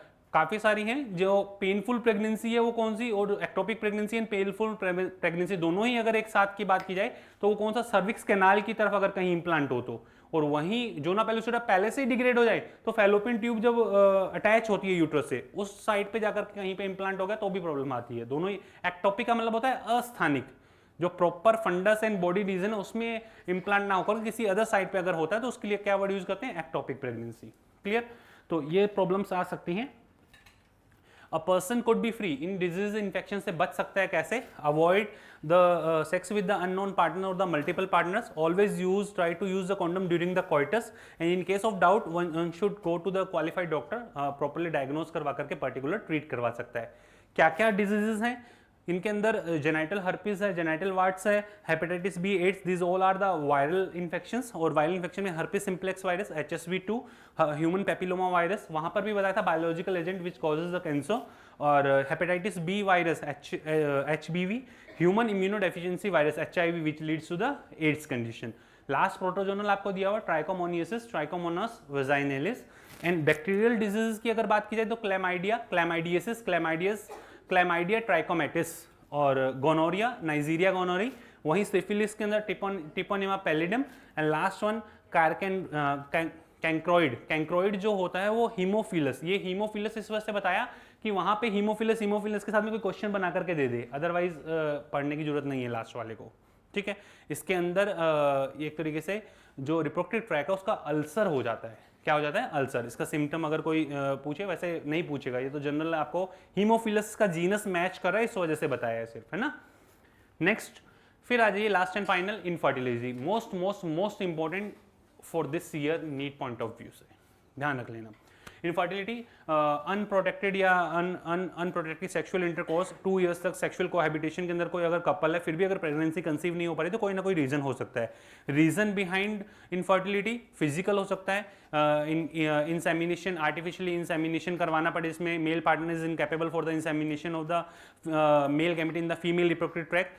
कुछ डिजीज, कोजेनाइटल डिजीज कंडीशन हो सकती है, जो मेल गैमेट के टेस्टिस जो है उनका स्क्रोटल सैक के अंदर नहीं आना, काफी सारे रीजन हो सकते हैं। इम्यूनोलॉजिकल, साइकोलॉजिकल और ड्रग के अंदर मैंने आपको बताया था एपिलिप्सी वाला, जिनकी एपिलिप्सी की मेडिसिन चलती है उनमें इंप्लांटेशन नहीं हो पाता, बिकॉज उसका जो एपिलिप्सी के अंदर जो कंटेंट रहता है वो कभी भी एंडोमेट्रियम को सूटेबल नहीं होने देता है इंप्लांटेशन के लिए। तो नंबर ऑफ मेडिसिन के पैरेलल के अंदर कई बार इंप्लांटेशन इंपेयर होता है। इधर इसको सॉर्ट आउट करने के लिए क्या आया? इसको सॉर्ट आउट करने के लिए assisted reproductive technology, in vitro, in vivo. In vitro fertilisation outside from the body, in vivo fertilisation inside the female body. In vitro जो था वो उसके लिए टेस्ट ट्यूब बेबी प्रोग्राम, और टेस्ट ट्यूब बेबी प्रोग्राम को ढंग से देख लेना, जो पॉइंट बता रहा हूं उसको समझिए आप। टेस्ट ट्यूब बेबी प्रोग्राम के अंदर क्या है, मेल एंड फीमेल गैमेट को कलेक्ट किया, उनको फ्यूज करवाया, लैब के अंदर एक जाइगोट बना, जाइगोट को ट्रांसफर करोगे फेलोपियन ट्यूब में करना पड़ेगा, अप टू 8 ब्लास्टोमियर ट्रांसफर करोगे फेलोपियन ट्यूब में करना पड़ेगा, ग्रेटर देन 8 ब्लास्टोमियर करोगे यूट्रस के अंदर। तो इसके अंदर दोनों चीजें, जिफ्ट और IUT, इंट्रा यूट्राइन ट्रांसफर, और zygote intra fallopian transfer, both are techniques of the embryo transfer और related with the test tube baby, तो ये दोनों, ये डेटा लिखा हुआ है यहाँ पे, सभी क्लेम कर रहे थे कि सर 3 अक्टूबर है, एक बार इसको चेक कर लीजिएगा, बाकी सब ठीक है। ठीक है, नहीं भी पढ़ोगे तो भी चल जाएगा। सर आप हम पे ही डाल रहे हो, मैंने चेक कर लिया ऑलरेडी, मुझे तो सही लगा। सुने इधर टेस्ट ट्यूब बेबी, अब टेस्ट ट्यूब बेबी के अंदर ICSI प्रोग्राम नहीं आता है, ध्यान रख लेना ये, क्योंकि ये दोनों ICSI क्या है, intracytoplasmic sperm injection which is under in the embryo transfer but not in the test tube baby. Embryo transfer में आता है, वो टेस्ट ट्यूब बेबी के अंदर। ICSI डिफरेंट प्रॉब्लम की वजह से यूज किया गया था। क्यों? क्योंकि मेल गैमिट के अंदर 60% नॉर्मल शेप एंड साइज आप बोलते हो, मोटिलिटी नॉर्मल आप बोलते हो, तब जाकर के फर्टिलाइज करता है ना। अगर मेल गैमिट के अंदर हमें वो नॉर्मल शेप एंड साइज और वो चीज नहीं मिले तो फिर फर्दर फीमेल गैमिट लिया और मेल गैमिट से उसको फर्टिलाइज करवाया, इंजेक्ट करवाया। उसका न्यूक्लियस और प्रोक्सिमल सेंट्रियोल चाहिए हमें, नॉर्मल शेप एंड साइज का हमें कुछ नहीं करना है। समझ में आई बात? तो उस कंडीशन के अंदर आपको मैंने एस्थेनोस्पर्मिया, एस्थेनोजूस्पर्मिया एक टर्म बताई थी, टेरेटोस्पर्मिया, टेरेटोजूस्पर्मिया एक टर्म बताई थी, याद है? टेरेटो जिसमें नॉर्मल शेप एंड साइज नहीं रहेगा, एस्थेनोस्पर्मिया जो बताया था जिसके अंदर मोटिलिटी रिड्यूस हो जाए, तो उस केस के अंदर ICSI लीड करवाया जाता है। वो सबसे ज्यादा इंपॉर्टेंट है। उधर देखो, उधर important point, gamete transfer ovum वाला सॉर्टेड है कि फीमेल ओवम अगर प्रोड्यूस नहीं कर पा रही है तो बाहर से गैमिट इंट्राफैलोपियन ट्रांसफर करवाया जा सकता है। बट इधर फीमेल गैमिट आर्टिफिशियल इंसेमिनेशन और एक दूसरा टेक्निक है intrauterine insemination. In the normal sperm count है but the male partner is capable for the insemination in the female reproductive tract, then male gametes are introduced via artificially in the vaginal passage of the female, उसको बोलते हैं artificial insemination। but the second technique, 1 minute, but the second technique क्या है? second technique दी है intrauterine insemination। intrauterine insemination कब करवाया जाता है? when the sperm count is low in semen। sperm count जब low होता है उस केस के अंदर वेजाइनल पैसेज के अंदर इंसेमिनेशन ना करवा करके उसको यूट्रस वाले रीजन के अंदर इंसेमिनेट करवाया जाता है ताकि जल्दी से जल्दी मेल गैमेट जो है कम डाई हो और फर्टिलाइजेशन कर पाए। और आर्टिफिशियल इंसेमिनेशन कब जो होता है उसमें male gamete, mail partner is incapable for the insemination but the sperm count is normal, उस केस के अंदर इसको वेजाइनल पैसेज के अंदर इंसेमिनेट किया जाता है। तो इन दोनों के अंदर थोड़ा सा वेरिएशन है, थोड़ा सा। एनसीईआरटी ने सेकंड लास्ट पैराग्राफ की लास्ट लाइन जाकर के देखो, एनसीईआरटी के सेकंड लास्ट पैराग्राफ की लास्ट लाइन जिसमें लिखा हुआ है वेजाइनल पैसेज और कर करके एक लाइन लिखी हुई है। समझ में आई बात? उसका रीजन उसके पीछे अलग है। Artificial insemination is different from the जो इंट्रायूटेराइन इंसेमिनेशन। क्यों? क्योंकि इन दोनों के अंदर मीन्स ऑफ जो हमें इसको इंसेमिनेट करना है वो चेंज हो चुका है। एक में काउंट ठीक है बट इनकैपेबल है, एक में काउंट कम है, तो फिर उस कंडीशन के अंदर चाहे कैपेबल हो बट काउंट कम है तो भी फिर फर्दर वेजाइनल पैसेज के अंदर ही चेंज एनवायरनमेंट में वो डाई हो रहे हैं तो इंट्रायूटेराइन इंसेमिनेशन करवाया जाता है। दोनों का मतलब बेसिक रीजन अलग है बट है दोनों insemination.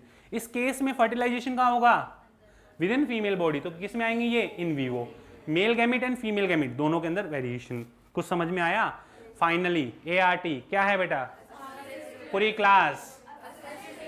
Class assisted reproductive technology। second ET GIFT zygote intrafallopian transfer, IUT intrauterine transfer, ICSI intracytoplasmic sperm injection, AI artificial insemination, IUI intrauterine insemination and last gamete intrafallopian transfer। तो ये था आपका एक छोटा सा चैप्टर रिप्रोडक्टिव हेल्थ जिसके अंदर बहुत बेसिक से सारी चीजें और बहुत हर एक चीज कवर अप की है। ये समझिए पूरा का पूरा चैप्टर आपको दोबारा से रिवाइज भी करवाया और करवाया है। ठीक है, तो I think this is sufficient for today. NEET exam के अंदर यहाँ से मिनिमम आप मान के चलिए, मिनिमम 2 to 3 क्वेश्चन जो हर साल आ रहे थे वही पैटर्न जो है वापस से फॉलो हो सकता है। और इसके जो बेसिक स्टार्टिंग के जो पॉइंट्स हैं, बेसिक जो स्टार्टिंग के जो 2 पेजेस है जिसमें स्ट्रेटेजीज, प्रॉब्लम्स और वो सारी चीज़ों पे उन्होंने डिटेल डिस्कस किया, वो सारी चीज़ें आपको अच्छे से पता होनी चाहिए। पहले ऐसा रहता था कि ये चैप्टर याद नहीं होता, ये चैप्टर के स्टार्टिंग वाले पेजेस हमें ध्यान में नहीं रहते। अब शायद आप उन पेजेस को बोल पाओ, एक बार पढ़ोगे दोबारा से सारी चीज़ें उसी तरीके से याद हो जाएंगी आपको। तो I think this is sufficient for today. आज के लिए इतना ही है। Okay, thank you.